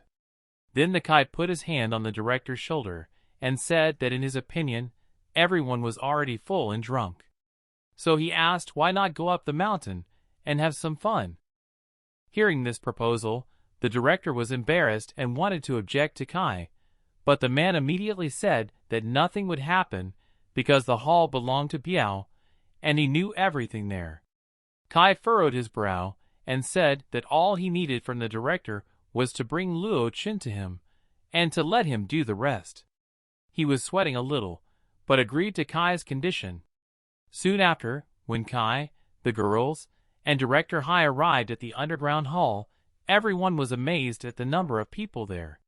Kai explained to them that in the outer zone the upper limit for open chips was only 1,000, so not many people were playing there. However, in the inner zone there were no chip limits, so it was much more interesting. Xian asked if he knew anything about it, and his girlfriend said that she and Kai go there every weekend, but this was the first time they had ever entered the inside zone. At the same time, Director Hai held out his card with 50,000 on it for Xiaoming to try her luck. Xiaoman then looked at the loving couple of Xinxin and Director Hai in irritation. The director turned to the locution and invited him to go play with Xiaoman and try his luck as well. But when Wumong wanted to go and play, Luo stopped her, saying that in this casino, out of 10 games, 9 were lost. Akai said that if he didn't have any money, he should just say so, because his nice words were meaningless. And his girlfriend added that if he didn't want to play, he shouldn't spoil the mood of others. Then the girl could not contain her anger any longer. She pushed her boyfriend away and said that he would not go and she would. And when Luo said that she shouldn't go there, the girl angrily shouted that it was none of his business. And all Luo could do was watch Xiaoman walk away and join her envious friends, who were happy with her choice. Then Kai smiled slyly and told the director that their fish was hooked. Soon, when the man in the suit dealt the cards to all the players, all of them except Xiaoman were determined and felt at ease on the field of play. Xian was also one of the players, and she was closely watching the movements of the man who was placing the cards on the table. When the 3 cards were on the table, one of the players told everyone that he was doubling his bet. Xian said she was also raising hers, while the other players said they were folding. The girl Kaya also said that she was out. After a moment, she turned to Xiaoman and advised her that it was best to discard the cards if they were bad. However, Xiaoman hesitantly said that she would double her bet, and immediately after she said that, the cards were revealed. And when everyone was waiting for the cards to be revealed, Kai was watching Xiaoman closely. Suddenly, the girl heard that she had a flush piano and could take all the chips. At the same moment, Xiaoman's eyes lit up as she looked at the money and realized her winnings. Then the girl sincerely began to rejoice in her victory. When she was taking her money, 2 colleagues were discussing her and were surprised that she was able to raise 20 out of some 3,000 in 5 rounds. One of them called his boss over to see how well his girlfriend was doing and suggested that they try playing as well. The other one asked why he was calling him, as he was worried that the Chizen director would deal with him right away. However, the man said that he liked such decent people as Luo Chen, because he believed that he probably had great connections. Then the man interrupted their conversation by saying that gambling was a game that was better left untouched. He also noticed the guy and thought he was not bad, making sure that not all people in the sales department were sycophants after all. Luo said that they could not beat these avid card players because the fact that they were losing the money was just a trick. Then the men looked at each other in embarrassment and said they would leave as soon as they won and not get involved in this fight. As they were heading to the gambling table, one of the men turned to Luo and said that if he did not want to leave, they would go together. The man sighed heavily and did not stop his colleagues from this idea. Soon, when the man in the red suit was shuffling the cards and dealing them to the players, everyone was waiting for the new game to begin. Soon, one of the players bet all the chips he had and smiled slyly at the other players. Xiaoman and her colleague were shocked to see this bet. Xian was also worried, along with the newcomers and Kai, who gritted his teeth in frustration. Then the Kai got up from his seat and approached a player named Laoli, asking what he was doing, since he had teamed up with him to destroy Xiaoman at any cost, and he decided to beat them. Lao replied that he had a principle that he should treat everyone equally well at the gambling table because their money would not always be theirs. Then Kai asked if he was mocking him, to which Lao slyly replied that anything was possible. Then one of the players turned to the Kai and told him to leave if he didn't want to play anymore. Confused and angry, Kai told the bench that he would deal with him later. Going back to his seat, the Kai told his girlfriend to bring him another 200,000 because he was about to start playing. Then Luo approached his 2 colleagues and told them to stop because they could not win, and if they were left without money, the company would not help them. But one of the men said that he was playing with credit card money, and if he came back without winning, he would only eat the ground for the next month. Then the second man said he was also playing with borrowed money, and was unlucky for a few rounds, but he believed that because of the flow of feng shui, he could not lose forever. Soon the director approached the Kai and asked him how things were going with his friends there. After all, they wanted to use shaman to dig a hole for Lo Chung, but it turned out that most of them lost a lot of money there. Protikai told him not to talk nonsense. A few rounds later, Kai put his cards on the table and said that he was tripling everything and asked everyone to open their cards. He did not believe that it was possible to lose with such cards, even though they did not have much money left. In a moment, Lao had a quad, and he sarcastically apologized to the Kai for losing. The dealer then informed the Kai that his cash bet was larger than his chips, so he asked him to go to the exchange office to settle the debt. Then the angry Kai said that Lao was definitely cheating, and Lao's colleagues agreed with him, because he had won more than 10 rounds, and could not be so lucky. Then the guards came to the edge and said that if the Kai likes to play, then let him love to lose, without making a scandal in their institution. Then the Kai turned around and asked them why they were not worried about Lao cheating. After that, he asked the guards if they knew he was working for Biao. Suddenly, a burly man with big muscles and scars on his face approached them, and was genuinely surprised by what Kai said. It was Biao's chief bodyguard named Dao. He was irritated and asked who was working for Biao. The Kai immediately felt cold inside, and cold sweat ran down his forehead. The Tao had told him to take a step forward to look at him. Then the crowd of players suddenly began to disperse, and the Kai began to step back in fear as the Tao approached him. Looking into the eyes of the burly man, Kai was embarrassed and confusedly called the Taoist his brother. In a moment, the Tao hit him in the face with his strong big hand. After this blow, Kai could barely crawl on his knees with his cheek swollen to the side. As the girls and the director looked at the Kai in fear, the Taoist disdainfully addressed him, and asked what right he had to call him brother. The guard approached the Kai and said that he had a lot of courage if he dared to use Biao's name. A moment later, Kai apologized to Tao as he looked at Luo's colleagues with a menacing expression. Then the Tao looked at them and said that he had just heard them talking about someone cheating. The disfigured Kai turned to the guard and pointed his finger at the rascal Lao who had cheated during the game. But the Tao kicked him again because he did not ask him. Then the Tao asked the director if they knew that their gambling hall was the most honest in the whole of Tanzhou. And if they said that someone was cheating there, they probably wanted to ruin Biao's reputation. But let him say that no one had such an intention, and it was all a simple misunderstanding. But the Tao sternly told them not to tell him whether it was a misunderstanding or not. After that, he sat down next to the gambling table and ordered them to continue playing. He said that he would sit on the side and watch Lolly to make sure that he would not dare to play dishonestly. The man said that if they returned the entire amount they lost, they could consider the case closed. However, the frightened men from the office told the Taoists that they had lost every penny. Then the man said that he would lend them money, but they would have to pay back 3 times the amount borrowed.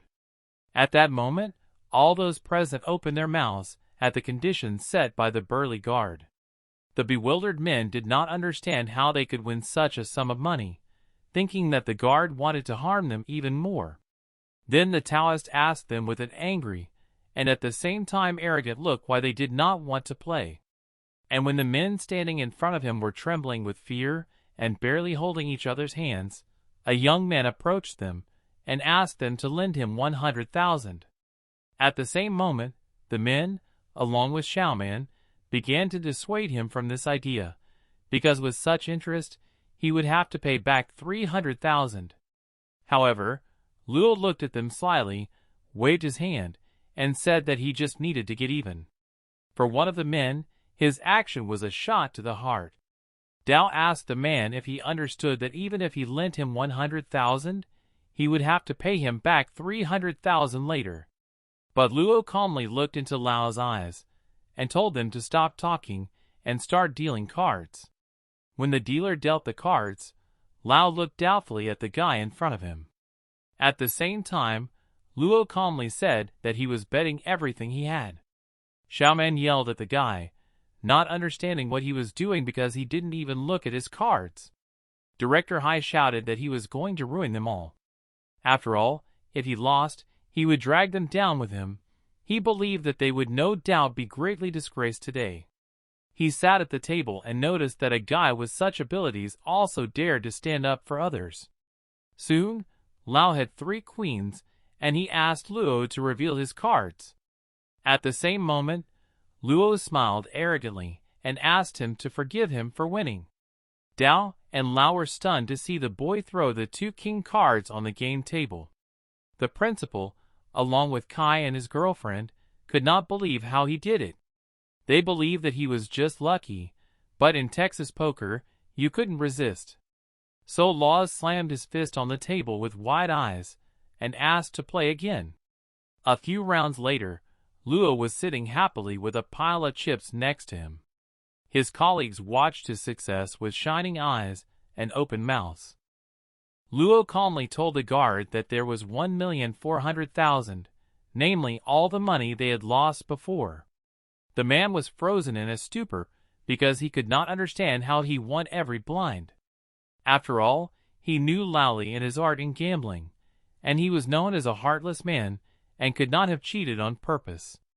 The cards were also dealt by his man, so he knew that this guy named Sucker had no way of cheating.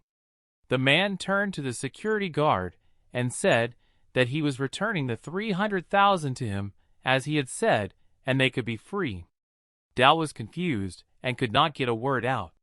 Suddenly, a voice came from behind him and said that everyone was free to leave, but the guy had to stay. At the same moment, a man in a gray suit entered the hall, accompanied by a whole group of serious guards. The guard shouted out Biao's name with tears in his eyes when he saw him in front of him. At the same moment, the venerable Biao looked into the eyes of the puzzled Luo Chen.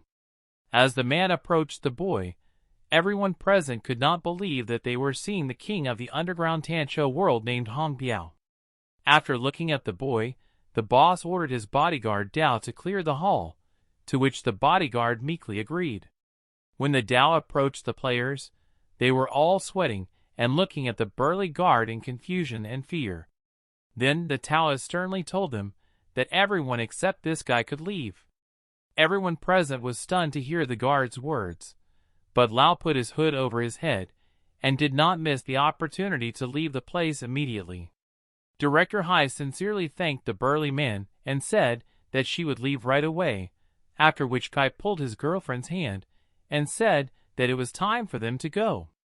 Xiaoman thought for a moment, not knowing what to do in this situation, and her male colleagues looked at each other anxiously. However, in a moment, the Taoist told the 3 of them to leave the place quickly to avoid any problems. And when one of the men wanted to say something back to the guard, Luo said that even if they stayed, they would not help him. The men were embarrassed and did not want to leave Duchen alone with these men, and Xiaoman was hesitant about what to do. In the end, she turned around and told her colleagues to leave with her. Soon after, on the first level of the underground parking lot of Villa Haiyu, one of the men said that they could not be considered Luo Chen's true friends because he had stood up for them. But Xiaoman said that they had no other choice because Hong Biao was still against him.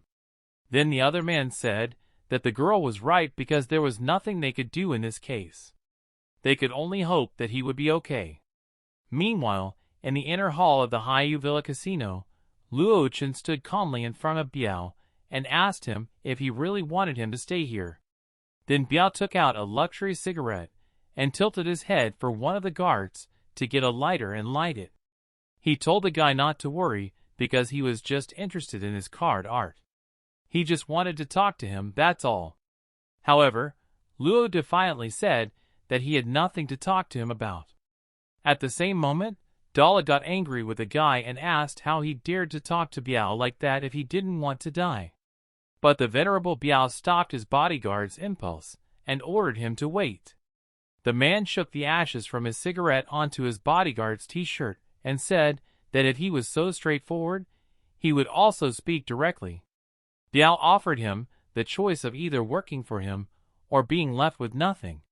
Hearing these words, Long Chen began to laugh loudly in the man's face, but in a moment his face became very serious because he said that there was no one here who could leave him with nothing.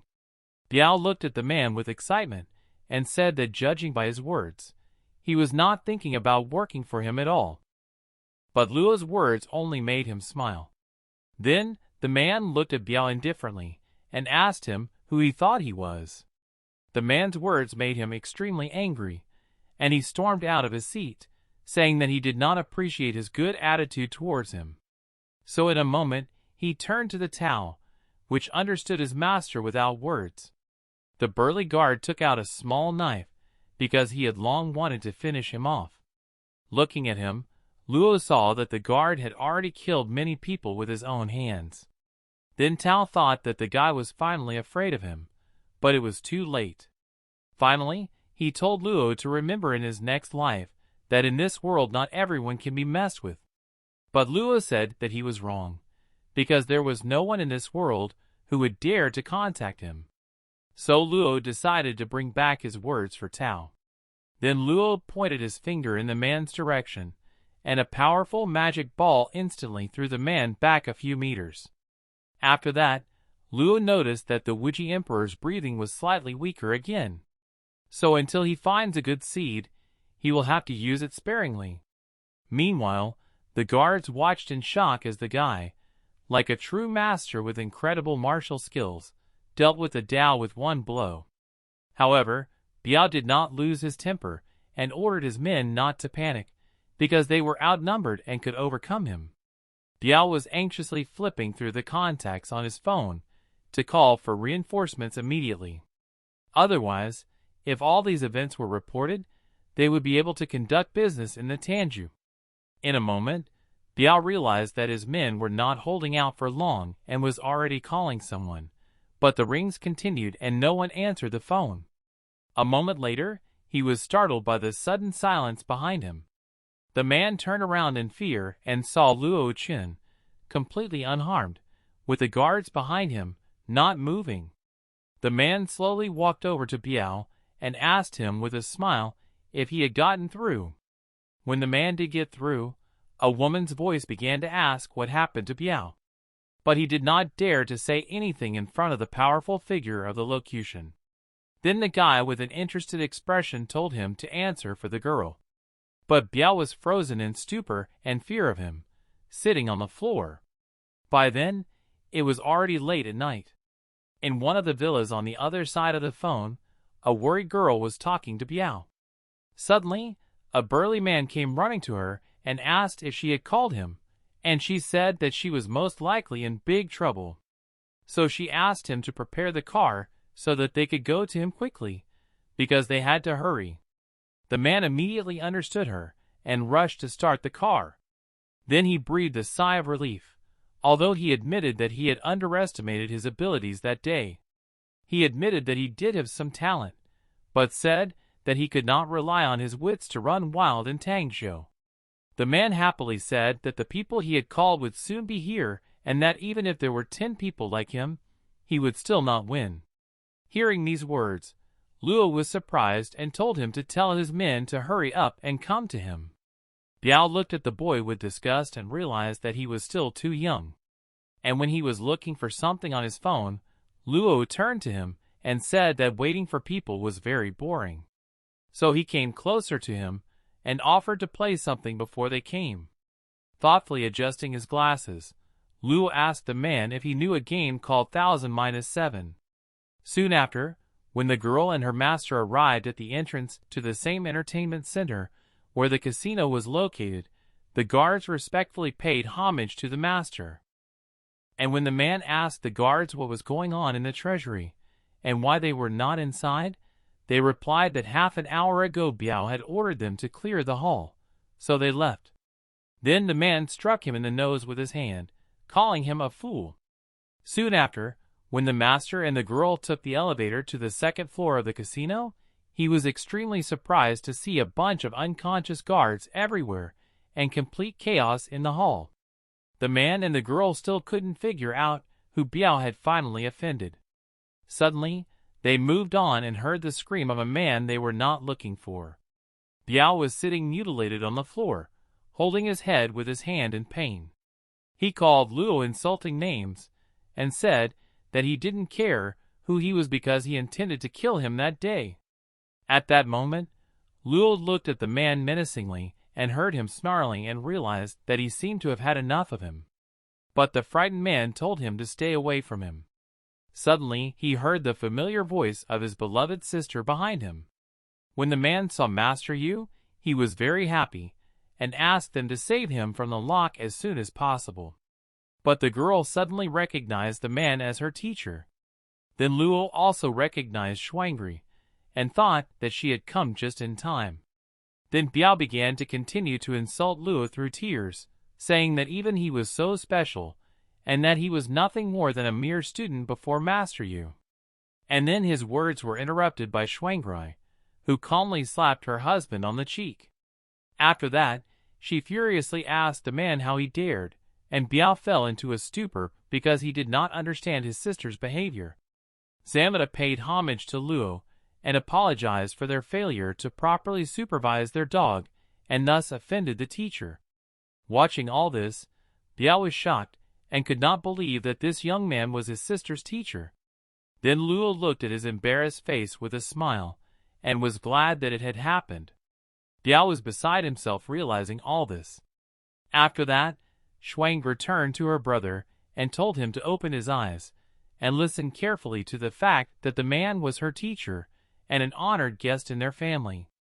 After all, Luo had even met her grandfather in person, so she told him to address him as Mr. Luo. When Biao realized his sister's words, he was confused at first, and then got down on his knees and began to tearfully beg Mr. Luo's forgiveness. After that, he stood up and said in confusion that he did not know who he was dealing with and therefore offended him. So he asked Mr. Luo to be lenient with him. At first, Mr. Luo looked at the man with a cold gaze, both stern and calm. And then, he just slowly walked away from the man in the opposite direction. Biao thought that his life would end in that moment. Then Xuangri turned to her teacher and wanted to stand up for her brother, but Luo stopped the girl with one gesture of his hand. He said that if this was his man, he decided to leave him to her, and added that she did not have to ask his opinion.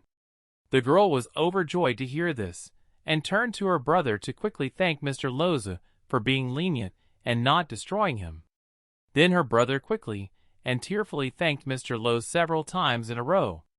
And when the man was about to leave, Xuangri called out to him and tried to stop him.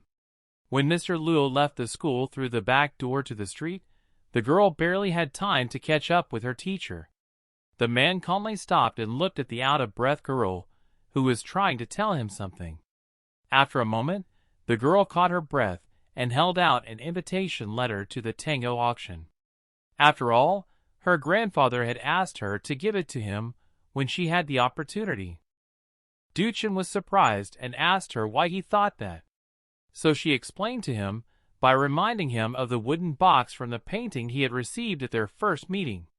The man realized that it was his wooden box with magic seeds.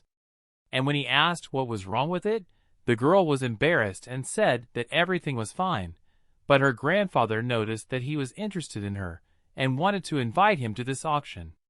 After all, this wooden box was originally going to be put up for that auction. Looking at the invitation, the guy was pleasantly surprised. However, he realized that her family was doing everything possible to draw his attention to them. But the man was afraid that it could bring him a lot of trouble.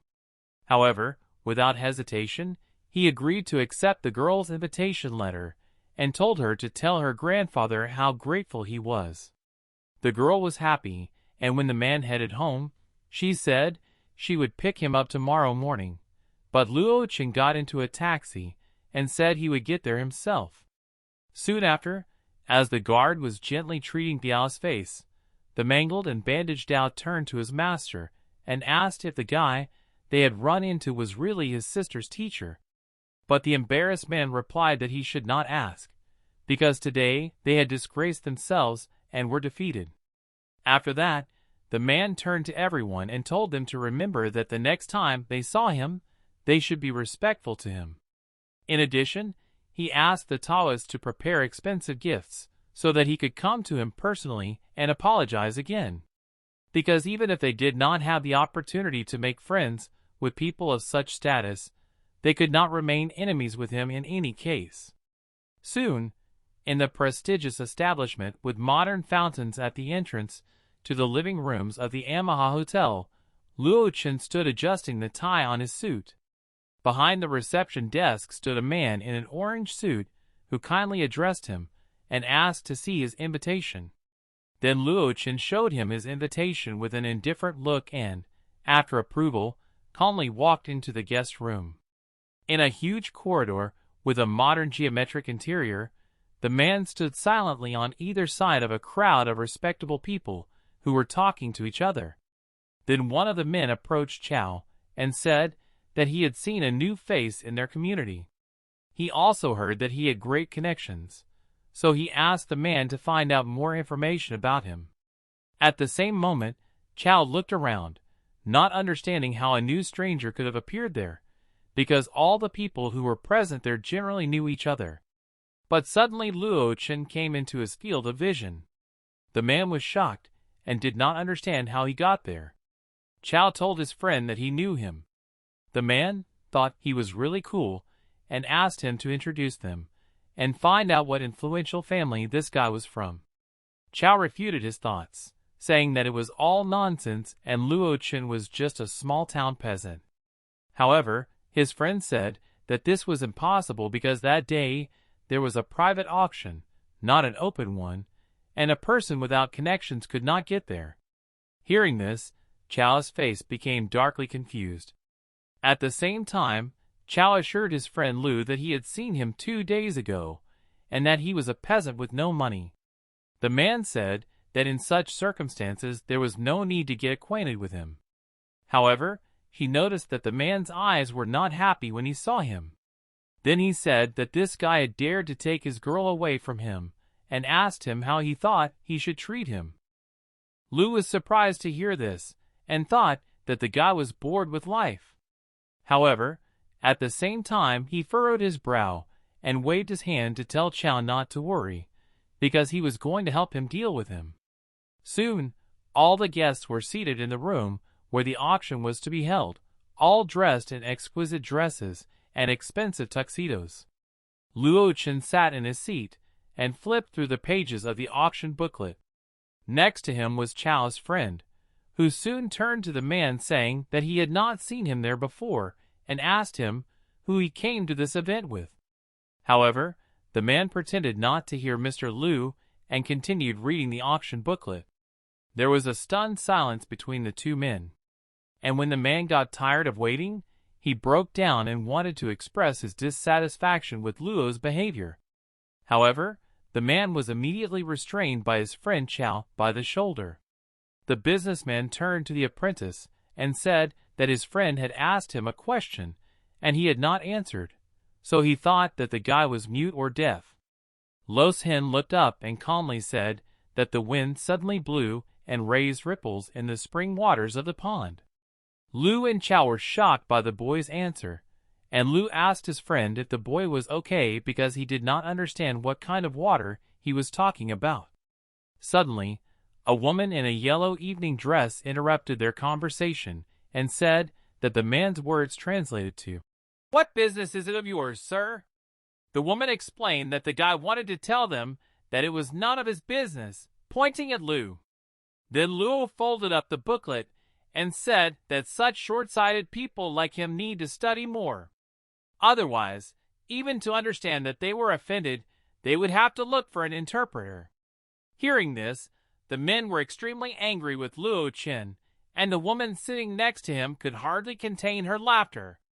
After a moment, Lu began to shout insultingly at Luo to stop throwing around his old sayings, threatening that he could take his life at any second. At that moment, a man wearing a yellow tie and glasses intervened in their conflict, approaching the men and asking what was going on.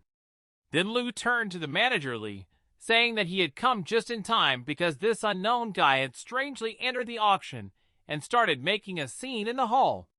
Hearing this, Li turned to Luo Yi and apologized and asked to see his invitation to the auction. The guy asked why he asked him for it, since there were so many other people in the room. But the man refuted his words, saying that he knew all these people, and it was obvious that he did not need to check them. But he had never seen this guy here before, so he said that if Luo did not show his invitation letter, he would have to ask him to leave.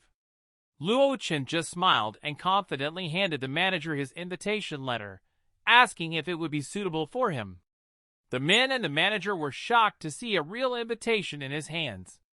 After that, the Chow began to shout angrily at the Luo, saying that someone as poor as he was could not have received it, believing the invitation to be fake. After a moment, the manager patted Chow on the back and told the men to be patient, as all this could reflect badly on their reputation. So he suggested that they go upstairs to the upper hall and rest while he sorted things out. Then he waved his hand arrogantly and agreed to give Manager Li this opportunity. After that, he turned to Luo and said that he had already done enough to preserve his reputation, so he hoped that the boy would understand. And on that day, it didn't matter to him whether he had an invitation letter or not, because he had to leave anyway. Because if he was kicked out with a scandal, it would be a very bad situation for everyone. Suddenly, the manager heard a man shouting behind him, asking who dared to say that. He turned his head and saw the venerable elder Yi, who had also come to the hall with his granddaughter and their master. The elderly man angrily asked the manager where he got the courage to kick out the honored guest he had invited. Li was extremely embarrassed and confused because he had not expected such a turn of events. After a moment, he asked the elders if it was really his guest, and Luo thought that they had come just in time, otherwise he would have had to use up the rest of the Wuji Emperor's power in this place. Then he didn't go up to Luo and ask if he was all right, and his granddaughter apologized to her teacher for being late, although Luo said that nothing should have happened to him at all. Seeing that the elder was speaking respectfully to Mr. Luo, the manager thought he was finished, because he had never used polite words before. At the same moment, Elder Yi looked him in the eye and told him that Li had been inattentive. In a moment, Master Yu lifted the manager by his jacket off the ground, who tearfully told the elder that he had been reckless and had made a big mistake. Then the elder became even more angry with him and ordered him to be silent. After that, the elder turned to Mr. Hello and told him that this situation was just a trifle, and he should not be angry with them. At the same time, he ordered his Master Yu to deal with Manager Li. When the incident was resolved, Elder Yi invited Mr. Luo to go to the ceremonial hall. Meanwhile, Chow and Lu were drinking alcoholic cocktails in the lounge. Chow said that the manager had been incredibly helpful to Lu, praising him for it. But Lu said that the boy was really far from them. A moment later, Chow's father came up to them and told them that the honorable man was having a guest over, so he asked them to promise not to be rude to anyone that night. The father assured them that they all knew the Honorable Yi and would not provoke his people in any way. In addition, given his father's position, he believed that the Venerable Yi should also show them a little courtesy. Suddenly, 2 guards approached them, and when Chow's father asked the men who they were, a man's voice nearby ordered them to throw them out. Shortly afterward, the men could be heard screaming outside the back door of the building, not understanding what was happening or why they were being kicked out. But Chow's father's supervisor only ordered them to leave menacingly when he managed to push them out the door. And when Chow's father tried to talk to him and find out what was the reason for this behavior towards them, he only got the door slammed in his face. Then Chow went to his angry father trying to explain everything. However, he was immediately slapped in the face by the angry man. The father called his son a bastard and asked whom he had managed to offend that evening, because he had been a member of this society for many years, and this was the first time he had ever disgraced himself so much. Holding his swollen cheek, Chow thought that they had offended no one but Luo Chen. However hard he tried, he could not even imagine that he had such connections and reputation. From any angle, it seemed absolutely impossible to him.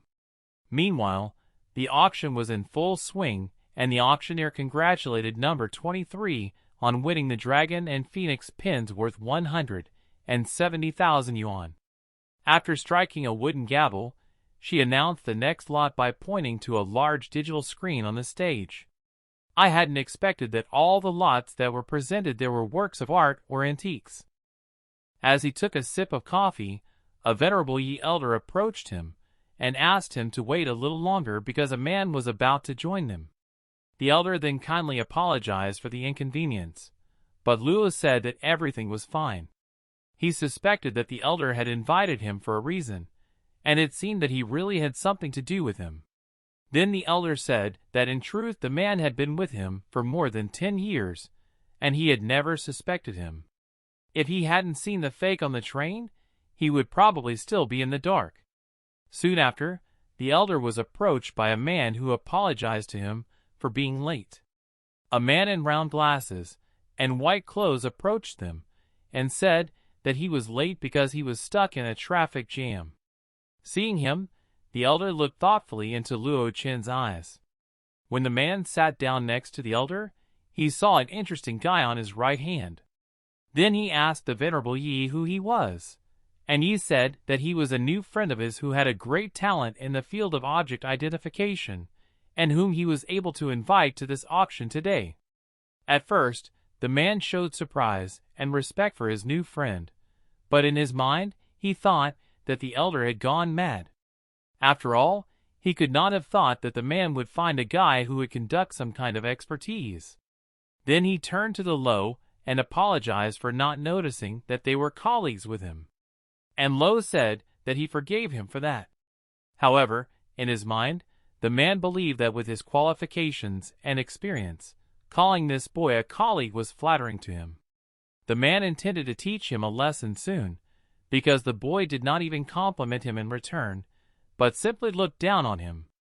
Suddenly, the hostess announced the next and one of the most important items in the auction to all the distinguished executives and guests, and asked them to pay attention to the screen. The woman pointed to an image of an ancient bronze sword from the Eastern Zhou period. It was common knowledge that it was during this period that the skill of ancient bronze smiths reached its peak. At that moment, a white-robed man turned to the venerable Luo and said that such a sword would be difficult to find in good condition on the market, and the price was attractive, so he recommended that the man buy it. However, Luo told them not to rush into this decision because, in his opinion, this thing was questionable.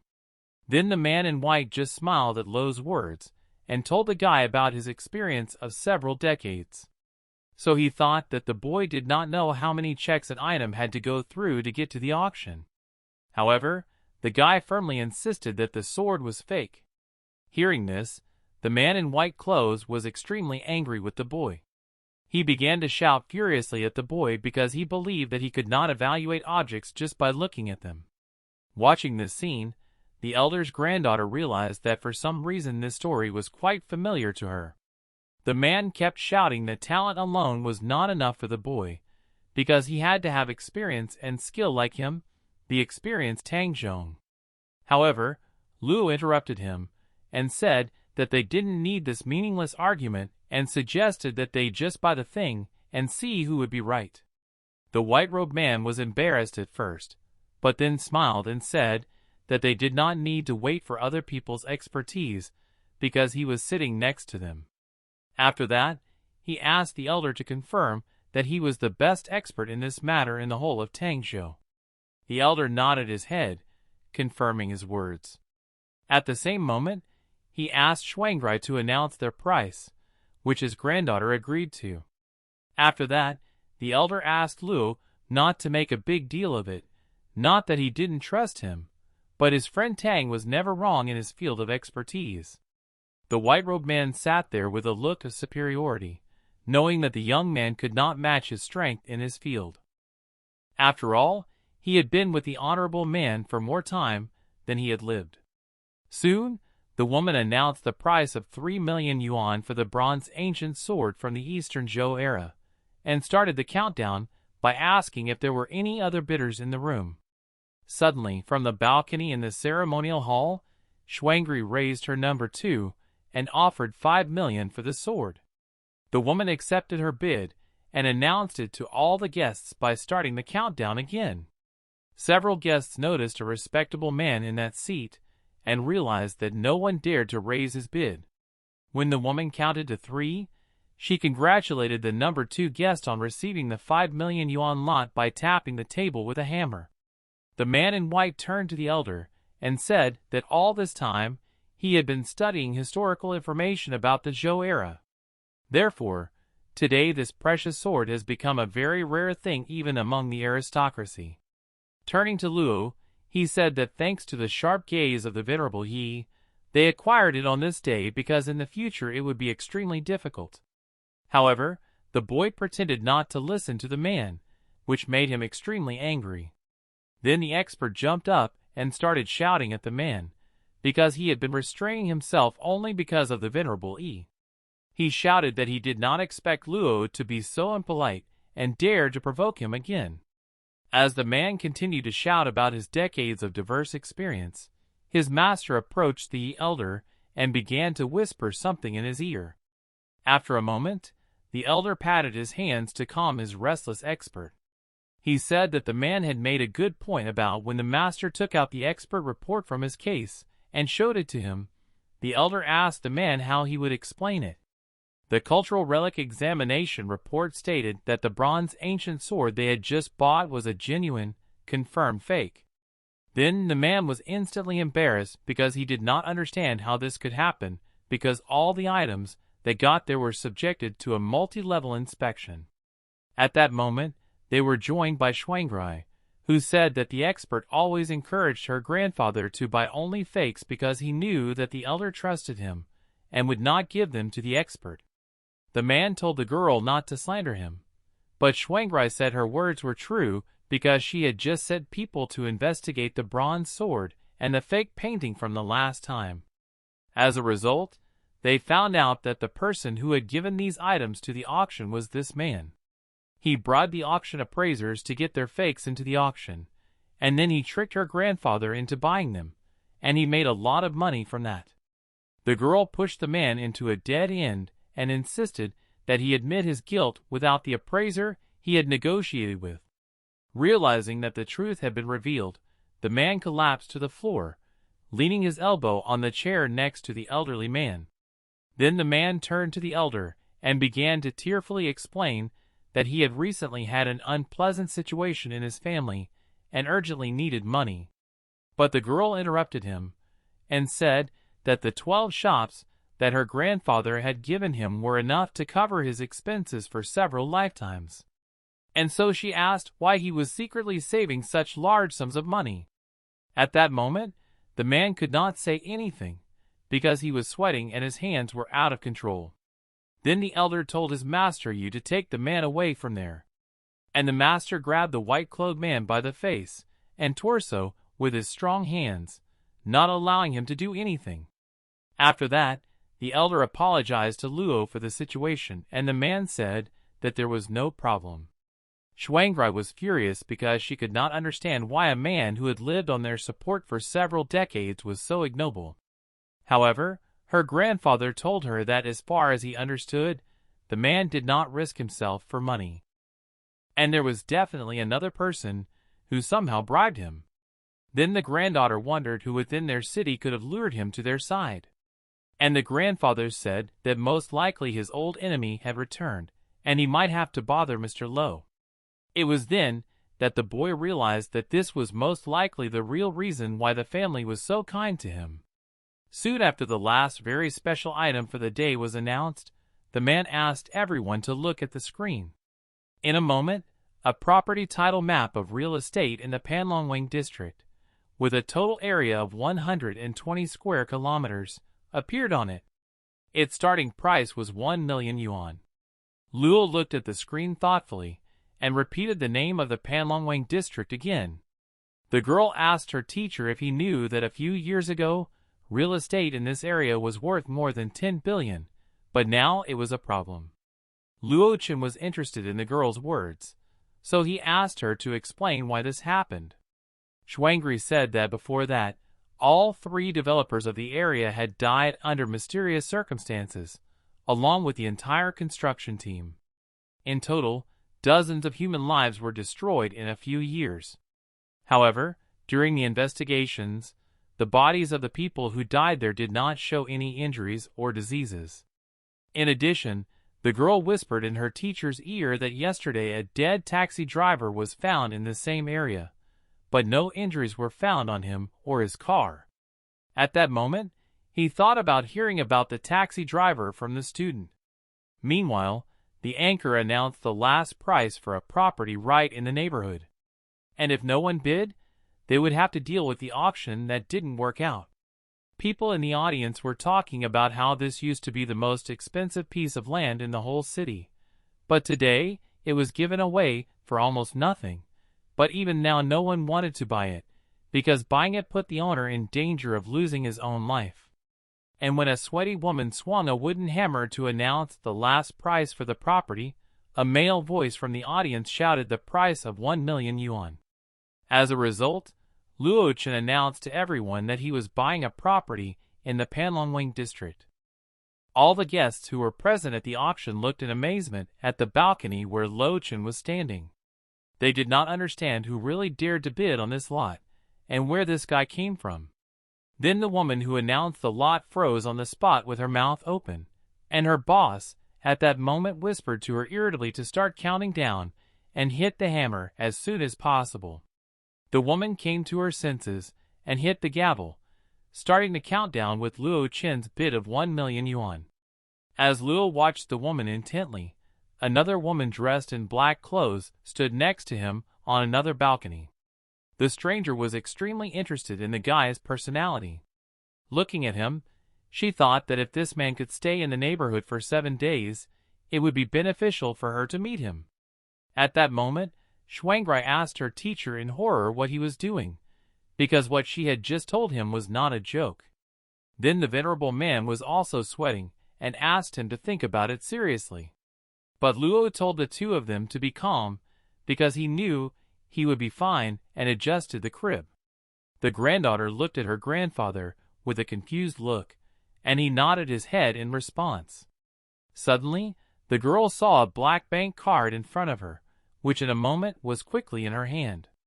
Better gave his student a card with 1 million on it, and asked them to sign all the formalities to complete the deal for him if necessary. After that, the man said that he still had things to do, waved his hand and hurried away. And when the student asked where he was going, Luo Wuji said he was heading to Panlongwing. Soon approaching the neighborhood, the man thought that it was so close to the city district, but it was so empty. Sitting behind the wheel of a yellow car, he looked ahead and realized that the news was probably telling the truth. However, he still wanted to determine how much evil was hidden there, and see for himself. He got out of the car and saw a cyclone circling over the completed dark energy building, a dark-haired man holding out his hand to them, telling them to go away. Still wonders that in the midday hour, when the sun is unusually clear, so much dark, cold and evil energy could gather here. He approaches the unfinished building, realizing that the main thing is that the building is not finished. The building is already completed, and a lot of money has been spent on it. Soon, he is stopped by the feeling that something is wrong here. He makes a frame with 4 fingers. Dachin feels a lonely wind raging on a high mountain. It turns out that this is the place where he collected the souls of the dead from the very beginning. It is not surprising that there are so many harbingers of disaster here. Apparently after he gets it, he will have to put a lot of effort into transforming it. At this point, a fat woman runs up to the man and asks him not to go into the building because something is happening inside, and the woman says that time will pass and he will never see her again. Luo Wuji assumes that the land is shrouded in spirits, but he hasn't felt it. Emperor Wuji's power did not react in any way. The interlocutor took out a drawing from his back, left by his son, who worked here as a builder during his lifetime, and she pointed out that this is a very large place, so if he did not know how to get out of here, he should follow the path indicated there. The guy accepts the gift, realizing that it is a drawing by the master. After a moment he looks up, but she has already left. Soon after, Luo Chen enters the building and senses something unusual inside and finds the source of the problem, presumably the disruption of the feng shui flow in these buildings. The flow in these buildings was deliberately made by the designer. The guy tried to understand why it was necessary, and most likely it was for the sake of creating a large seal that collects spirits. Luo notices that the 9 evil spirits are connected and act against the will of heaven. Luo Chen tries to deal with this force. He ordered to raise his hands from behind, looked around, and saw 3 policemen at that moment. The guy realizes that he has an obstacle. The policeman asks who he is, and the girl calls him to raise his hands. They notice that Luo is making strange movements with his hands, and one of them says it out loud. The girl warns the man that she will count to 3, and if he does not answer, she will fire a warning shot, and one of the guys fires a shot at the same time. The rapid bullet passes a few centimeters from Luo Chen's head, and he turns in their direction, calling them a bunch of fools. The girl immediately shouted at her partner, asking what they would do if he had actually hit him, and her comrades said that the man dared to resist their orders, so he had to give him a warning. The police officer called her partner stupid, and then they returned to the man. One of the policemen asked him why he had come here, and the girl began to tell him that several murders had taken place in the Panlongwen, so the police had closed it off. At that moment, Luo Chen realizes that Emperor Wuji's remaining strength should be enough to calm them down, but then he will not be strong enough to deal with this creature. They also realize that getting into a conflict with law enforcement is not the wisest choice, so at that moment, he can only act on the situation. The girl mentally notices that the guy opposite is her age, but he does not panic at gunpoint. The girl is surprised at how well he is psychologically developed. Luo raises his hands, urging the police not to be nervous because he was a fan of the supernatural, so he came to that place to shoot some videos. The policeman doesn't believe him, believing that he is a serial killer who is connected to the murders in this city, and that he belongs to the category of criminals who return to the crime scene. The girl, however, had better restraint, but asked not to use it, and her colleague, using the inertia of thinking and past judgments because they were serious, referred to the evidence. The girl asked the boy to help her investigate because they were in a specific situation, and if the boy was telling the truth, he would be released after interrogation. Luo Chen was a little surprised by the way they asked for his help and cooperation. After a moment, the girl handcuffed him. Noticing that this was an order, they decided to leave. When they had been walking for half an hour, they kept coming back to that building. The man thought that they had some kind of navigation failure, but the girl did not believe it, because they were always going north and did not even change direction. Then Luo Chen decided to tell them the truth. It turned out that there were 9 spirits in the Panlongwen territory that spoiled everyone's lives, covering 9 of the 12 shichens. So in addition to the intervals from 7 to 9 from 9 to 2, one could not go out from 11 to 1 o'clock. Hearing all this, the girl claimed that it was just superstition, and she also noticed that the young man's mind was already full of thoughts about supernatural phenomena, which was a wake-up call for her. So the police officer said that even if he did not have any problems, she would still have to work hard on his ideological education. The man said that education would not help such people because the boy came from the countryside, and there was a possibility that he was not even middle class. The man showed the girl the boy's ID card, but the girl did not share his opinion. She urged her partner to watch his words. The sun was setting, and the police began to panic. The man nervously said that they had taken the road, which they could have walked in half an hour, having spent 4 hours on it, but ended up in the same place again. Then the policeman grabbed his head, emphasizing that they had already tried everything that would make him believe that this place was really unusual. The girl didn't fully believe it, claiming that they must have made a mistake somewhere.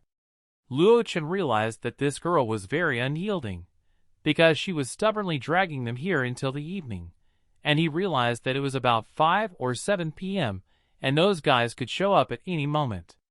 Luo approached the police and demanded that they take off the handcuffs, warning them that if they wanted to leave, they had to do what he said. The girl was ready to agree, but a harsh light hit her eyes. Drawing attention to them, a taxi pulled up with the same missing driver sitting in it. The angry cop who stepped forward did not know how the taxi got here and why it was there so late. Then the taxi driver said that he just gave a person a ride to a neighboring town and thought it would be unprofitable to go back with an empty vehicle. He was just passing by this beautiful place, so he decided to stop by and see if anyone was here. The policeman put his hand on his colleague's shoulder and said that it was not a good idea to keep walking around in circles, so it was better to try to go with him. The respondent admitted that this made sense and then turned to the driver, asking if he would drop them off at the parking lot near the tourist center. A moment later, a colleague called the girl and offered to get in the car and leave, otherwise they would leave the company car there. Luo Wuji also warns the girl that if she doesn't want to die, she shouldn't go because the driver is already dead, but they don't understand this, and for some reason hesitate. He decides to go to the salon, where he finds the taxi driver's license and learns the name Zhang Liu, and recalls that this morning he was informed that a man's body was found in the Long Wind area. After a moment, the policeman flinches, and the dead man sharply turns his head in his direction, at which point the girl reproaches the hero, saying that if he puts forward his ideas about spirits again and interferes with the implementation of the law, then according to the law, she will arrest him. At this point, a frantic scream is heard from the taxi, and the policewoman does not understand what is happening and pulls out a gun, ordering Luo Wuji to stand still and not move until she finds out what is going on. Luo Wuji noted that it is difficult to convince a person who is destined to die. Shortly after, the taxi driver crawled out of the car window and said that the passenger shouldn't run away because he would take him. The policeman was in a state of shock. He called for help, but at that moment a girl intervened, trying to understand what was happening. The policeman pointed a firearm at the monster, warning that during the execution of the sentence, it is a serious crime to attack a person during the execution of the sentence. The taxi driver turned his head 180 degrees, noticing the beauty. At this moment, a third policeman appeared behind the girl's back, who, apparently, had been dead for a long time. She does not understand what is happening at this time. Luo Wuji removes the handcuffs, mentally noting that it is difficult for him to adjust to the feeling of complete confinement. He decides to think carefully about finding the seeds of the spirit. Upon his return, he feels a presence behind him. He looks back and sees the woman who gave him the map. Chen realizes that it is a spirit connected to the earth, so he decides to hurry the woman up, asking her what is going on. The woman turns around and says she can't do it. Luo Wuji also notes that it's not morning. After all, if she doesn't want to be eaten by an evil aura and turn into an evil spirit, she should. She also says that if the boy can understand this drawing, then he should know how to stop it, because she doesn't want people to die in this place. Luo Wuji, on the other hand, did not understand what kind of way she was talking about, and he also notes that he has no reason to show his secret trump card here. The woman releases her aura, and trying to get his way, Lone gives in to her, at which point the policeman pushes the attacker away from her, after which she recognizes him as her friend Lalo. The second policeman asks his partner to save him, because the guy was in a difficult situation. The monster driver had already climbed on top of him, and was about to sink his sharp teeth into his body. In a moment, the policeman fires a shot in the back of the evil one, which makes him fall to the ground. She runs to her friend, wanting to help him up, but he pushes her away and runs away in a panic. But in a moment, she wakes up and both monsters are already aiming at her. The girl flinches when she sees the monsters approaching her. She demands that they stay away from those who ignore her order to keep moving. Then she opens fire and 2 bullets hit the former taxi driver. One hits him in the stomach and the other in the left side of his chest. But this does not stop the monster. The policeman does not understand how this is possible, because just before she hit him right in the heart and thought she had just made a mistake somewhere, tears are streaming down her cheeks. The monster raised his hand to destroy her, but Luo Wuji intervenes and slashes one of the monsters, which then turns to dust. The second evil spirit does not understand who he is. Luo also gives him 3 seconds to let him thoroughly remember that wonderful time when he was a human being. The monster stretches out his hands in front of him, asking him to wait, but Luo Wuji says that time is up. After that, he dispels the monster with a wave of his hand and tells the girl to come to him, and she tries to get to her feet, but obviously cannot do so, because she has injured her leg due to a bad fall. Luo Wuji exhales heavily, but still picks up the policewoman in her arms, and she wants to say something, blushing with embarrassment, but the guy demands that she not talk during the trip. She decides to question the man and asks him questions to find out who he is, how he took off the handcuffs, what happened to the other two, and what he did with them. But Luo Wuji didn't want to answer so many questions, so he said he would only answer one. Then the girl thought carefully and asked how they could get out of here. The guy also recalls a recent conversation with a spirit, a place where 9 evil spirits generate a seal that concentrates spirits and locks up the souls of the dead. Everyone who was killed here became evil spirits, and when the number of evil spirits reaches 90, the king of evil spirits will be incarnated. If these people are absorbed by evil or the local master wakes up by then, even if the hero's skill level becomes even higher, he should not think that he can get out of this situation unscathed. Laws realized that the other person wanted to force him to save people. He admitted that he was very sorry, but judging by what he had just encountered, this magic seal was trying to form, and it had very little time left, so it could be said that even the earth spirit was here and needed to turn into evil spirits, but it would not affect him. Then the woman asked what the hero would do if this magical seal also restrained the dragon's veins. He runs into the house with a policeman in his arms. He demands that she get off by simply stretching out her arms. He asks her to make it easier. When the girl gets to her feet, she looks around, realizing that they are in some old house. She decides to find out why the savior brought her here. The man asks her to calm down, explaining that they won't be able to leave tonight. This surprises the girl, and Lozaz is startled by the appearance of a powerful stream of crimson energy hitting the sky. Luo Wuji says that the policeman will stay in the house for the night. He orders her not to leave him a step until dawn. The guy snaps 2 fingers, creating a shield. The girl stops understanding anything and demands an explanation. Lozaz says that he has no normal explanation, but only superstition. This makes the policeman angry, but he accepts the fact that the guy was very vindictive. She recalls the recent events, recognizing that they are simply incomprehensible to the mind.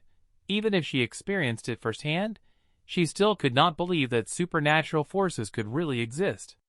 The girl decides that tomorrow she needs to petition the law enforcement headquarters to raise the level of investigations in Long Island to the highest. She believes that it is necessary to make everything secret explicit. Then she notices that a guy has opened the door. She rushes to find out where he is going, and Luo Wuji explains that he is going to rescue his partner. The policeman remembers that Commander Zhu ran away from her and, overcoming his pride, asks if the boyfriend will return. Lone gives answers by closing the door behind him. Luo Wuji realizes that the earth spirit did not lie, although his divine Kai has not yet awakened, and he cannot sense the weak energy of heaven and earth. The weak energy of heaven and earth, however, judging from the signs of this spirit's seed revival, it is safe to say that there are indeed dragon veins in this place. If originally each of the 9 evil spirits focusing seal had to be corrupted by at least 10 evil spirits to activate the seal, now, due to the influence of the dragon veins, they will only need half of the original amount to complete the ritual. The hero is attacked by one of the monsters. He easily dodges its attack and then dispatches it with a single flick of his finger after the other. The other monsters run over to the sounds of battle. He recalls the words of Xia Jingjing, who claimed that only 40 cases of this are known to date. If you add the poor man, you get 44 law enforcement officers. So the last evil spirit was not enough to form 9 evil spirits. If even one more person is damaged by the evil aura and turns into an evil spirit, things will get out of control. At the moment of danger, He was glad that the girl hid in that wooden hut. The Emperor's remaining powers in Wuji are enough to prevent these vermin from even approaching him. The biggest problem now is that the missing boy Theo-chan provokes a crowd of evil spirits to attack him. At the same time, the policeman comes across a strange pillar in the building that is shrouded in strange energy. And on it are several seals in the form of pieces. Several seals in the form of pieces of paper. The guy does not understand what it is, because it is the king of evil spirits. Spirits at this time of night. Someone calls her father. He is very worried about her. So he does not understand where she ran away again at 11:30 a.m. Tries to explain that she has already sent him a text message that she is on overtime shift in the department, so her husband will not come home tonight either. Emphasizes that he is now under their control, that the girl has been getting bolder and bolder since she dared to exceed her authority and lead the group. Her father gave her 30 minutes to come home, or they would be suspended from work, and the boss was no exception. The girl wanted her father to listen to her, but he hung up on her, and out of anger she kicked the furniture, and then she noticed that her leg no longer hurt, and she wondered what she should do. She realized that her husband had said that she should not go out until dawn, but if she continued to wander around, her professional career would be over. She recalls Confucius' words that he did not speak of supernatural things. She decides to leave the house. Here the girl is not allowed to leave by the spirit of the earth, which repels her. Closing the door, she tells herself that she can't go out because it's too dangerous. Anyway, they have to wait it out for this evening. The spirit realizes that this girl is a good person. Besides, the Son of Heaven is with her, so she should be protected. The policeman decides to find out who is in front of him. The spirit is a little surprised that he can see him. The woman realizes that she hasn't seen her before, which leads her to conclude that the boy has done something to her. The woman recognizes the girl named Missy, who is shocked, not understanding how the woman across the street can be alive and understand her at the same time. At that time, a policeman is running away from one monster, asking for help from at least someone who is trying to hide, but soon another was waiting for him. He shouted that they had no respect for military morality at all. Realizing that he was cornered and had nothing to lose, he decides to fight to the end. A man with fists and tears in his eyes attacks one of the monsters, and with his eyes closed hits it on the body. For a few moments nothing happens, and then he opens his eyes, and the monster turns to dust before our eyes. The guy thinks that his opponents are very weak, or he himself is very strong. At this moment someone pulls the policeman by the scruff of the neck. He reacts in time to take the man away from the next monster's blow. Noachin calls the guy an idiot, and then destroys the second monster. Approaching the pillar, the hidden dragon is curled up in a puddle. Evil spirits are hiding behind a mountain range. Behind the mountain range, relying on the immature dragon veins that have been accumulating for 100 years, only one sacrifice is missing, and then it will be possible to combine the accumulated souls into flesh and return to life, breaking the laws of nature. It is only a pity that he made a mistake in choosing the place, because this piece of land belongs to Luo Wuji, who could not leave a pest like him behind, and these dragon veins would be the first nutrient to awaken his inner Kai. Laws is about to finish what he started. At the same time, a police squad enters the area. The head of the department orders to search for each of them separately, and says that they will definitely find them today. Soon, the two boys start talking to each other, and it turns out that Jia Jingjin is the older one. Jingjin is the eldest daughter of a famous family, and one of the boys does not understand why she would risk herself like that, and his colleague suggests that she wanted to prove that she is capable of something. The colleague asks his friend if he has any chances, and the woman says that this is a very unreasonable approach given her situation, and the other person turns away, saying that if it were his case, the other person turns away, saying that only in distant dreams does a sinister figure appear in front of a police officer at that moment. The guy wants to warn his partner, but he doesn't have time. The monster touches him, activating the seal, and at that moment a dark hand rushes towards Luo. Events go back a week. It turns out that a woman came to the police with a statement about the loss of her son. His name was Zhao Jiashan. He was 29 years old. He graduated from the University of Architecture and worked as a chief engineer in a hotel in the Panlongwan district. She said her son disappeared a week ago and did not respond to calls and messages. Her husband passed away early, and her son had to share all the hardships and losses with her since childhood, but he was always very reasonable and never gave cause for concern before when he was busy at work. I still called. I have been calling for 2 days, but now I cannot get through. The policeman also asked the mother not to worry because once they have registered all the data and confirmed that there are no errors, they will be able to request CCTV throughout the city, so they will find him very quickly. The woman was about to leave, but the policeman stopped her because she had just reviewed the data on her son, from which she concluded that their family's living conditions must be good. The woman explains that she cannot spend the money her son earns. She cannot spend the money her son earns. After some time, the girl comes to his superior, who has no authority to investigate without any reason. Although the CCTV system showed that the person disappeared near the Panlongwan area, the man asked his subordinate not to worry about the Panlongwan area itself, which was considered a strange place. The authorities had sealed it off long ago, and it was unknown when this ban would be lifted. And 10 days had passed, and the person had not returned. These words made the woman angry. She doesn't want to be forgotten, because in their family there were only mother and son. They were for each other, and now they are the only hope. The woman said that people disappear. Then the man decides to go all in.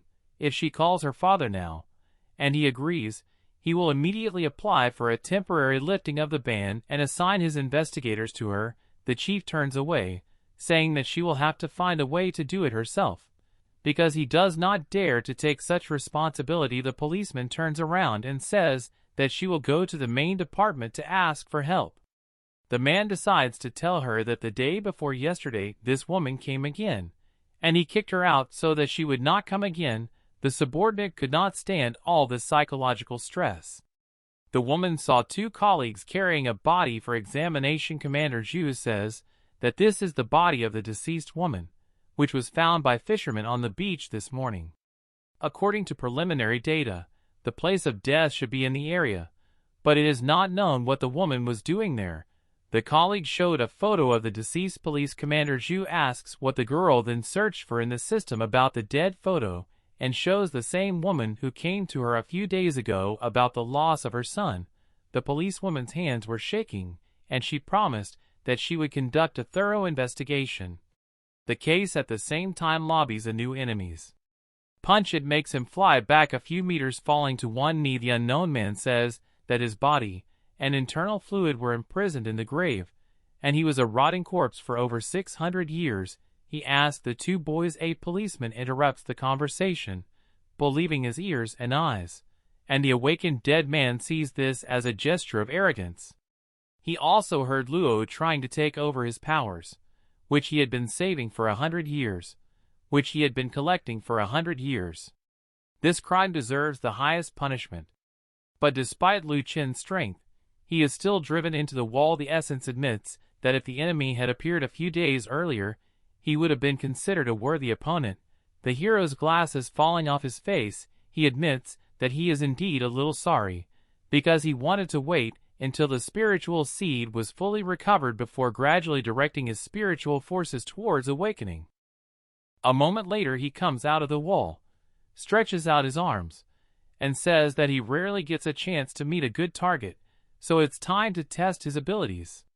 After awakening, a magical golden circle of energy appears beneath the guy, and the enemy first assumes that the guy has awakened magical Kai right now, but then begins to think it's all nonsense, because it took him more than 30 years to use the great power of Yin to awaken magical Kai. Theo Chen makes the seal of concentration. The king of evil realizes that his opponent is not joking with awakening. He takes off, intending to kill the impudent man before he is even born. The king of evil attacks the hero, trying to pierce him with his sharp claws. But Luo Chen chooses the perfect moment to attack and forms a magic circle in his hand, from which a beam of golden energy shoots out. The enemy does not believe that this is possible, and the heroes attack tears off the enemy's arm, who believes that Luo Wuji is only a mortal shell of an ordinary person, and even if he had magical devices, he still wouldn't be able to wake up. In an instant, as soon as the undead king says this, his lost limb grows back. The guy also suggests that the opponent try again after these words. Pillars of blue energy erupt from the enemy, which take on human faces. He thinks that Luo Wuji is trying to bluff. So he repeats his attack. Luo Wuji this time does not move, concentrates more energy in his attack, and then attacks the undead king again, who realizes that the true essence of all of this makes him wonder who his enemy is. He notices that his opponent still believes that he is really awake, but he only notes that this is not so surprising, because he went through the magical Kai awakening 1,000 years ago, and it was easy for him to repeat it again, although even then it took him only a minute to awaken the evil spirit. He also says that the boy shouldn't be arrogant because he just woke up, which is why he can only use the real Kai a few times. So if he can't defeat the undead king with 3 blows, at least he'll do it. Luo Wuji considers the enemy naive and parries his attack with his own punch. But the enemy simply evaporates. The celestial realizes that it was an illusion made from the corpse of a puppet. At the same time, his enemy has already left the building. It turns out that he cannot thoughtlessly risk his life for the sake of a certain person, his life for the sake of a certain person, because for 600 years he has suffered human torment to finally find a new life. The dead king, the king of the dead, decides to eat all the people who have come here, so that he can return to the person and get even with the police who have gone in search of him. The first to be eaten are the policemen who went in search of the girl, and the policeman cannot believe her eyes, because then she saw the body of the woman who is now standing in front of her. The interlocutor asks her not to be afraid, because although she is dead, she is still different from the unreasonable evil spirit of The girl decides to ask them for forgiveness, believing that they were too careless. Regarding the investigation, the aunt explains that going to the Panlong was her own decision, which she had nothing to do with. The woman emphasizes that the police officer was honest about the case, because otherwise she would not have been here. The girl decides to ask if her aunt knows the reason for what is happening in the neighborhood. The interlocutor wants to tell who really initiated all this, but she is interrupted by a voice from the street. Several policemen are heading to Jia Jingjing's house. He does not understand why the police are here. At the same time, one of the guys starts knocking on the window and asks to open it. He looks inside, recognizes the girl, and says that he is from the. It turns out that he has come to look for them by arrangement with the Jewish police. The policewoman looks at the aunt, who nods in approval, because she remembers well that she was told not to open the door earlier, but decides to do so because the woman approved of the fairgoer and let the boy into the hut. But before he could get excited, the undead king grabbed him by the head and immediately turned him into his pawn. He thanks them for opening the door and realizes that it was a trap. But they do not have time to do anything. The leader of the dead grabs Jia Jingjing by the throat. The monster sees fear and desire to escape in the girl's eyes. He lifts the cop off the floor with one hand. She trembles, trying to get free from the stranglehold. The undead king realizes that the bespectacled scoundrel has specially installed a magic barrier. Has specially set up a magic barrier here to protect this girl, which means that she is of some use, he thinks. For a few moments Jia Jingjing has no intention of dying. She breaks free from the monster's grasp, then falls down and kicks him. The undead king becomes serious. Several paws of red energy appear from his body, pinning the girl to the floor.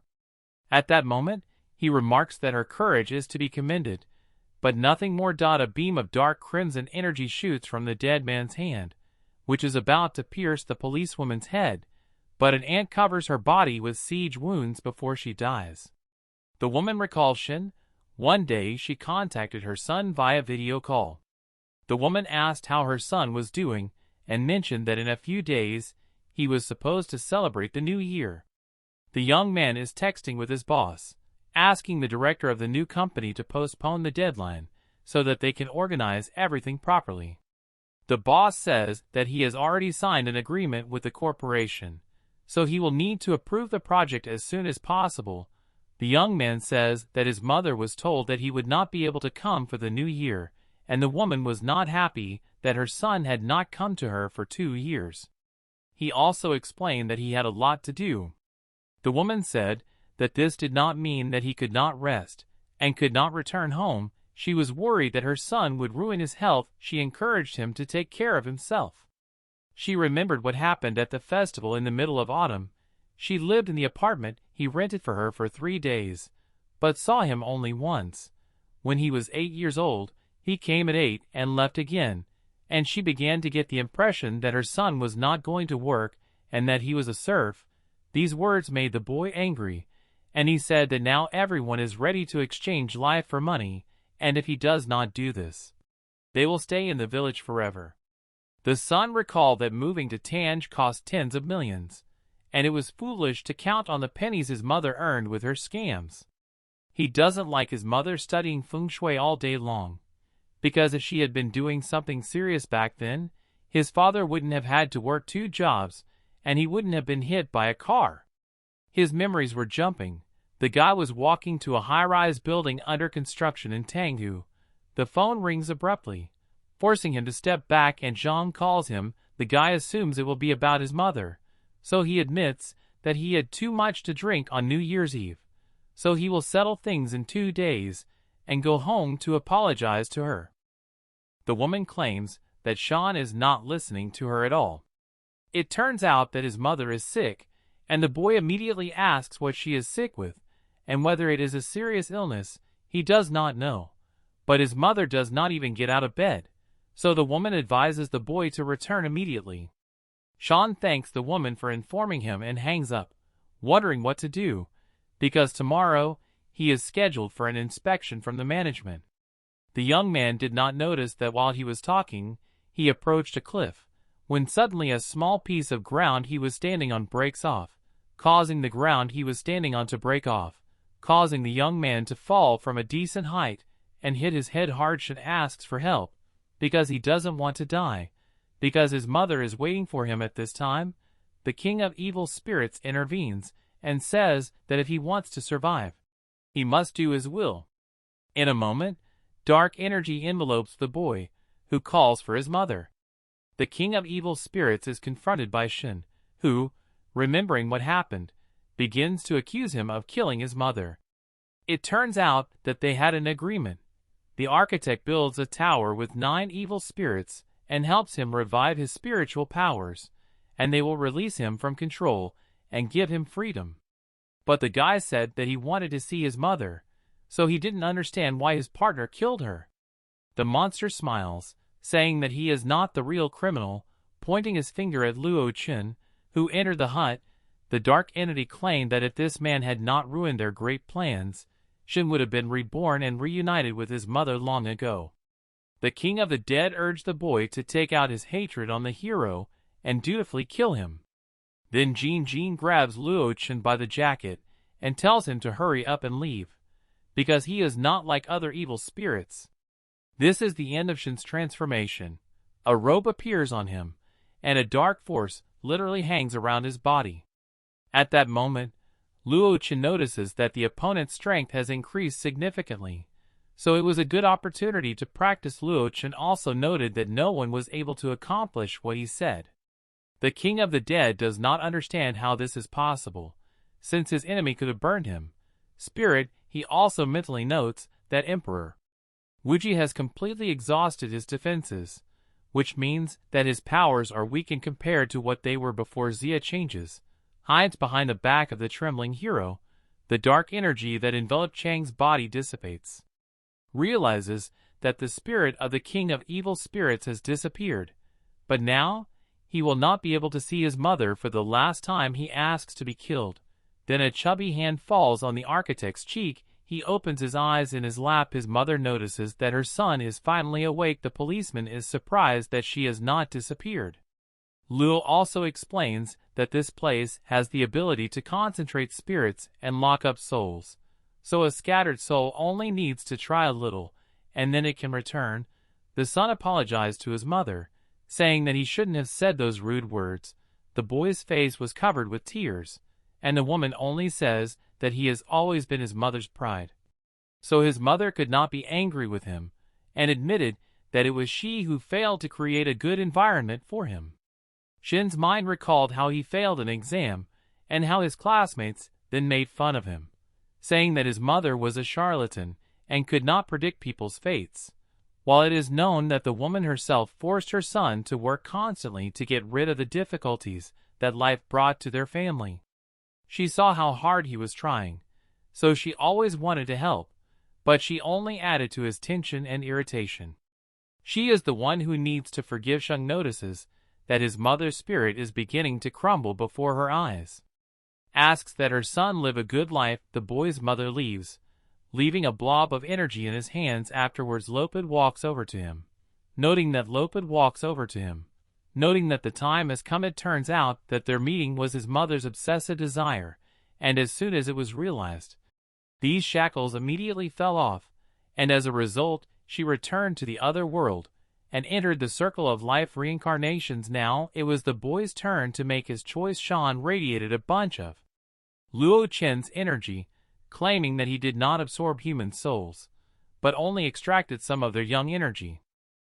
That is why it was not supposed to have much of an impact, and it is all the unclean spirits that were previously infected will be able to return to life in the human body.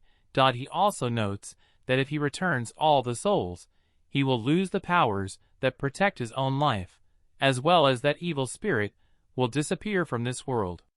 Sean understood that Luo Chen had done him a favor by not destroying him along with the evil spirit and allowing him to see his mother again and fulfill what was in his heart. Wishing that he would die without regret, the guy decides to tell us something before he disappears. While he was in symbiosis with this king of evil spirits, he felt special powers awakening in this world, and these powers are very similar in origin to Luo Chen's supernatural abilities. Should assume that even more extraordinary and terrible events were coming, so he asked the master to take care of himself and then disappeared.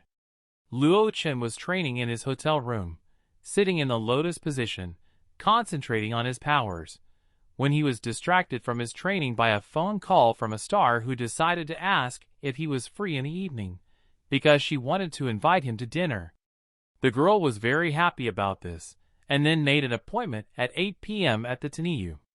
After that, she hung up the phone and her friend came in, who immediately noticed that she was quickly picking out what to wear for the date. Then the friend decided to find out who the lucky man was. The girl said that it was a secretive and rather selfish man. This aroused Tina's interest, but she didn't have time to voice her question because the other person first decided to clarify whether the guy would reciprocate if she confessed her feelings on the first day. Her friend starts thinking that she's crazy, pokes her in the forehead, emphasizing that the girl is a famous beauty, so she can't even imagine a fool who can refuse her. But the girl says that if it were someone else, no matter who, she would be absolutely sure that she would easily do it, but only in front of this person she cannot do it so easily. Tina, on the other hand, cannot believe that their big star can have such serious problems. Her friend thinks that this young man must have good financial opportunities, temperament, and attractiveness index. The bear does not know how good they are. The superstar reminds her that the friend has been with her for a long time, so she should know her character. The girl doesn't care about external things, but if you touch her soul, and even if he doesn't have a penny in his pocket, she will be ready to work with him. This made Tina laugh, because she saw that her friend was ready to financially support the handsome man. This offends the girl a little, but she quickly calms down, saying that although they don't know him very well, her intuition tells her that he is completely unusual to the point that even she will find it difficult to get close to him. At the same time, Luo Chen focuses on the environment. He sees nothing. Within a radius of 100 meters, everything is in motion, and there is nowhere to hide. The dark-haired man has finally absorbed the seed that gives him the gift of the whole sea. He was restored with the support of the immature veins of the dragon, and the guy also noticed that the gray hair was attracting too much attention, so he decides to temporarily return to his previous color. Meanwhile, in Tangzhou, the director of a media company, Zhang, looks out the window. 2 people were standing at the entrance to the building, smoking. Tao Xingxin decided to find out if those people were still there, and the man gave a positive answer, noting that they had been standing there for 2 days. Then the boss advised Sai Hammond to leave as soon as possible because after the events at the villa 2 days ago, Hong Biao's men guarded the entrance to the company all day, but did not pay attention to them, even though they saw that their director Zhang assumed that they were looking for Luo Chen. Xingxin supported this decision, saying that he did not come to work yesterday because he got into trouble and is now in hiding. Although it is not known how he managed to escape, if Hong Biao finds out that she is his girlfriend, a tragedy could occur. Xiaoman tries to think of what to do, and Xingx recalls that today is her friend's birthday, so it's a great excuse to meet with the guy and break up with him, and if he won't leave her alone, then she should take the opportunity to fire him. The girl thought that after that Luo Chen would not have any relationship with her in their company, and even if Hong Biao was looking for him, he would definitely not touch them. Xiaoman decides to agree to this. She calls Luo Chen, who is just driving, and asks if he has time to have dinner together. But Lozan says that he won't be able to make it that evening because he has already made an appointment. Then the girl says that she's not just calling him to eat, because there's something else they need to talk about. She made an appointment for him at 8 o'clock in Tanyun, and then immediately hung up. He realized that this was a very pleasant coincidence. Jia Jin wakes up at 8 o'clock in the evening. She takes a sitting position on the bed. Her shoulder is bandaged, and she feels a piercing pain, and she realizes that everything that happened yesterday was real. A moment later, she notices a strange black spot on her torso. At this time, a Tonai guitarist is playing. Lonagano arrives at the party and notices that he has come empty-handed. There is an unbroken silence, and Xiaoman assumes that the guy has forgotten her birthday, but quickly realizes that this way she doesn't have to look for reasons to break up with him. Luo Chen asks if it is her birthday today, and Xingxin continues to say how it is that he doesn't remember such things when all their colleagues are well aware of it. Looking around, the man realized that he was at some kind of Honggang celebration. Lo realizes that if he didn't want to reveal through Zhang Xiaoman what forces were behind Chenku, he wouldn't have left it at that, but for that reason, he decided to join them in this game. That evening, Luo Chen apologized to the girl, saying that if she didn't mind, he would go and buy her a gift. Now, the girls continue to mock him, and one of them claims that this is the first time she has heard of buying a girl a gift on such a festive birthday. The friend points out that there is only a big supermarket nearby and no roadside stands, and also brazenly offers to lend him money. But after a moment, Xiaoman says that there is no need for that because she and Luo Chen are breaking up. Luo agrees, and the room falls silent at that moment, as everyone is shocked by the guy's quick, concise, and confident response. The girl approaches the hero and asks him to repeat his last words. Luo Chen fulfills her request, which confuses the girl, because she could not believe that this man was indifferent to her. After all, Xiaoman believed that he should have knelt before her and sobbed, begging her not to leave him, and then ruthlessly pushed him away like a stray dog so that everyone present would know that Luo was not her match. The friend puts her hand on Xiaoman's back and asks if the boyfriend will even try to hold her close to him. Xiaoman asks if he will ask why they are breaking up. However, Luo Chen doesn't understand why he should ask about it. After she says this, she says that she is disappointed in the guy, and that's why she decides to tell him to his face.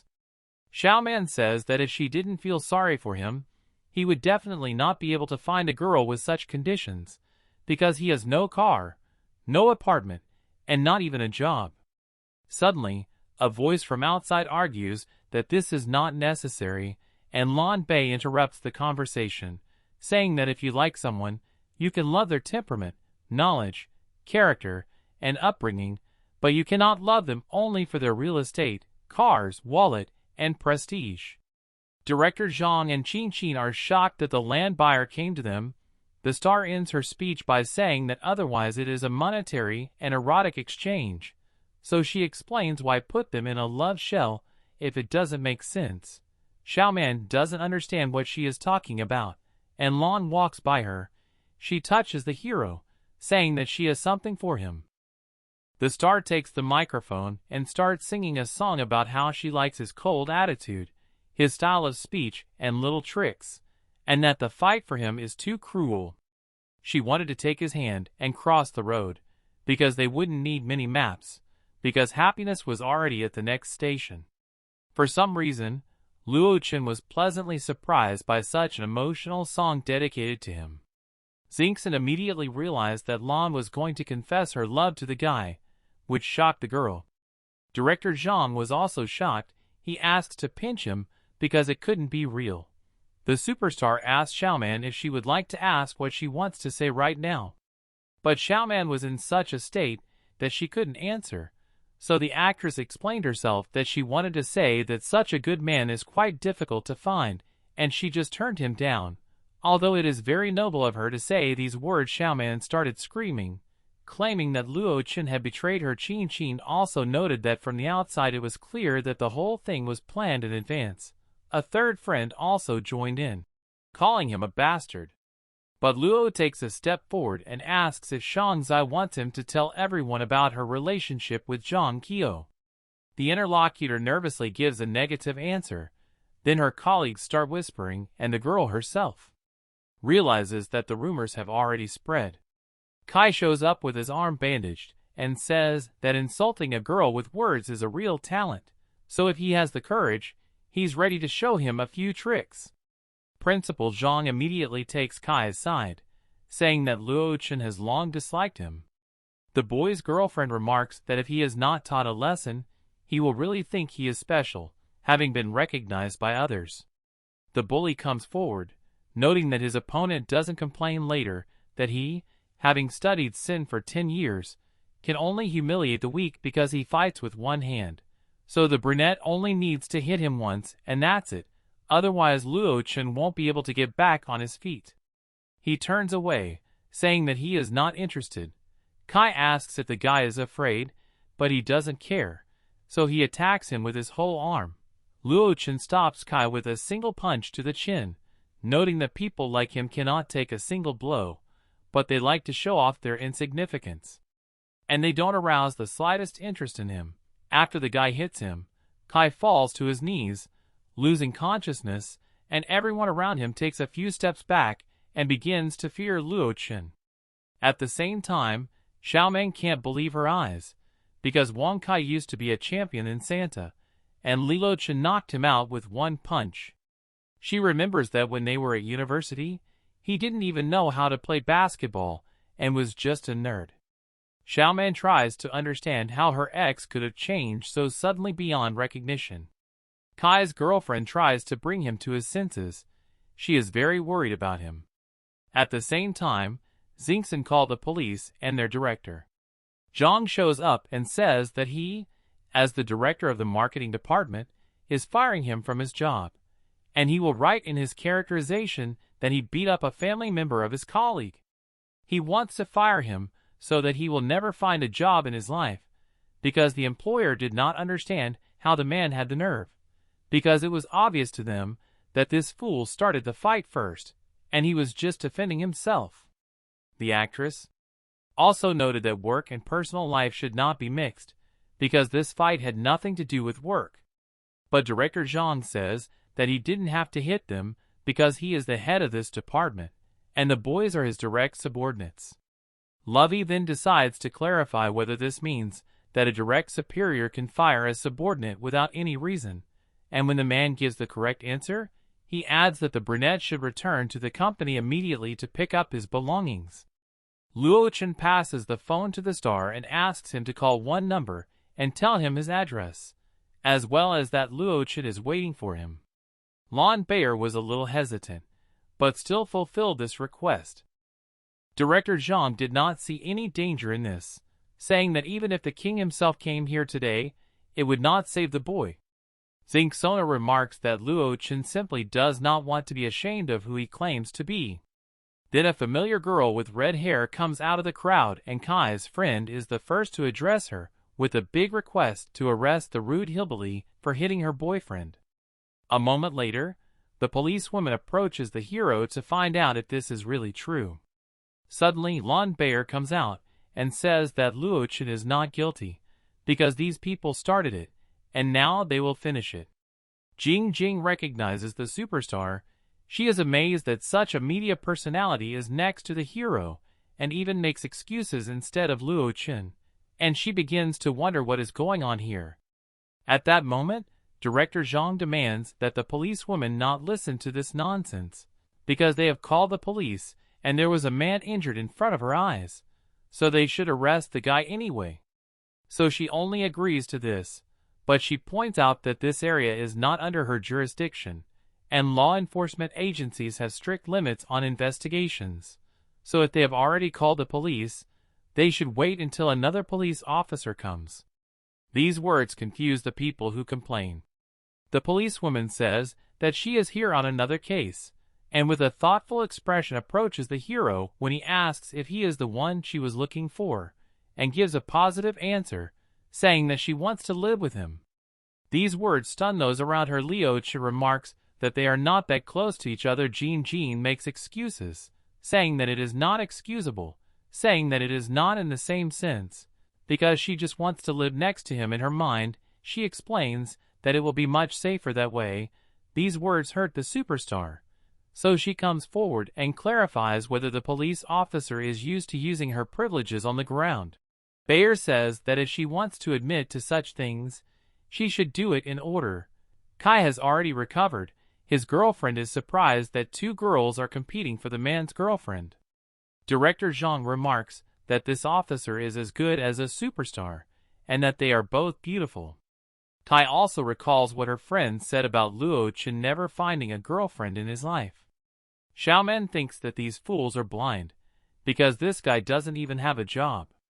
She tries to find out what's wrong with him, and suddenly she hears a man's voice in the corridor, who immediately apologizes for his tardiness, and this man turns out to be Mr. D, who is the HR director. Everyone is trying to figure out what he is doing here, because he was not invited. D approaches the hero and apologizes because he didn't know he would also be here. He notices that he was nearby, and then asks if the guy has any instructions for him. Luo Wuji then points his finger at Director Zhang and Kai's girlfriend, ordering them to be fired. Xiaoman is the first to break down, thinking that Luo Wuji has gone crazy. After all, she does not understand the conditions under which he wants to fire her, and she does not even know who the hero thinks is the director. Zhang begins to suspect something, and asks the girl to wait while he wants to clarify how the senior officer addressed Luo Wuji. Everyone was stunned, because the man told them that Luo Wuji was the director and owner of their company. Xingxing thinks it's all a joke, because she knows his family's standard of living, and she just couldn't believe that he could become the owner of a company being such a loser. Then Mr. D showed her a document and explained that it was an electronic contract for the transfer of shareholder rights. So he urged her to open her eyes and look at the document carefully, because all the shares in their company were owned by Director Luo. Xiaoman starts biting her nails from nerves. She does not understand why he hid it from her. The girl feels bad that the real picture was revealed, as if out of the blue, after their breakup, because if he had told her about it before, she would not have listened to those girls. The two girls realized that it was all true. Their faces turned pale. Director Zhang trembled with fear, knowing that this was the end, because he had just publicly said that he was going to fire the director, and Mr. D said that the HR department had already been notified about the three of them, and they would need to come to work tomorrow. He says that this is outrageous and urges Luo Wuji not to be such a bore, because they will definitely get even with him. Then another voice comes from them side, asking who is throwing these things, and Biao Biao himself appears in the room with a bunch of bodyguards. Zhang rushes forward thinking that this is his chance. He is completely sure that Luo Wuji is this man's enemy. Biao also asks his subordinates to get ready. The man also mentally notes that if he cannot deal with him, then Biao will definitely be able to. Besides, Hong has brought so many people to destroy him, so he was bound to die today. But at that moment, the man turned to Luo claiming that it was their fault. Everyone was frozen from not understanding the situation. The king of the underworld, Tanju, asked Luo Chen to accept his good intentions. He also apologizes for his rudeness and behavior that night. What surprised director Zhang, who was the first to come to, Luo bypassed the guy without accepting the gift and told him to forget about it. Diao happily thanked him for it, and at that moment Luo Chen expressed his desire to leave the event. Lan Bayer asked to wait for her, and Jin wanted to clarify where he was going. Director Zhang grabs the girl's hand, deciding to leave quickly. But suddenly, Chief Security Officer Biao appears behind the couple, stretching out his hands and asking who said he wanted to settle a score with Mr. Luo.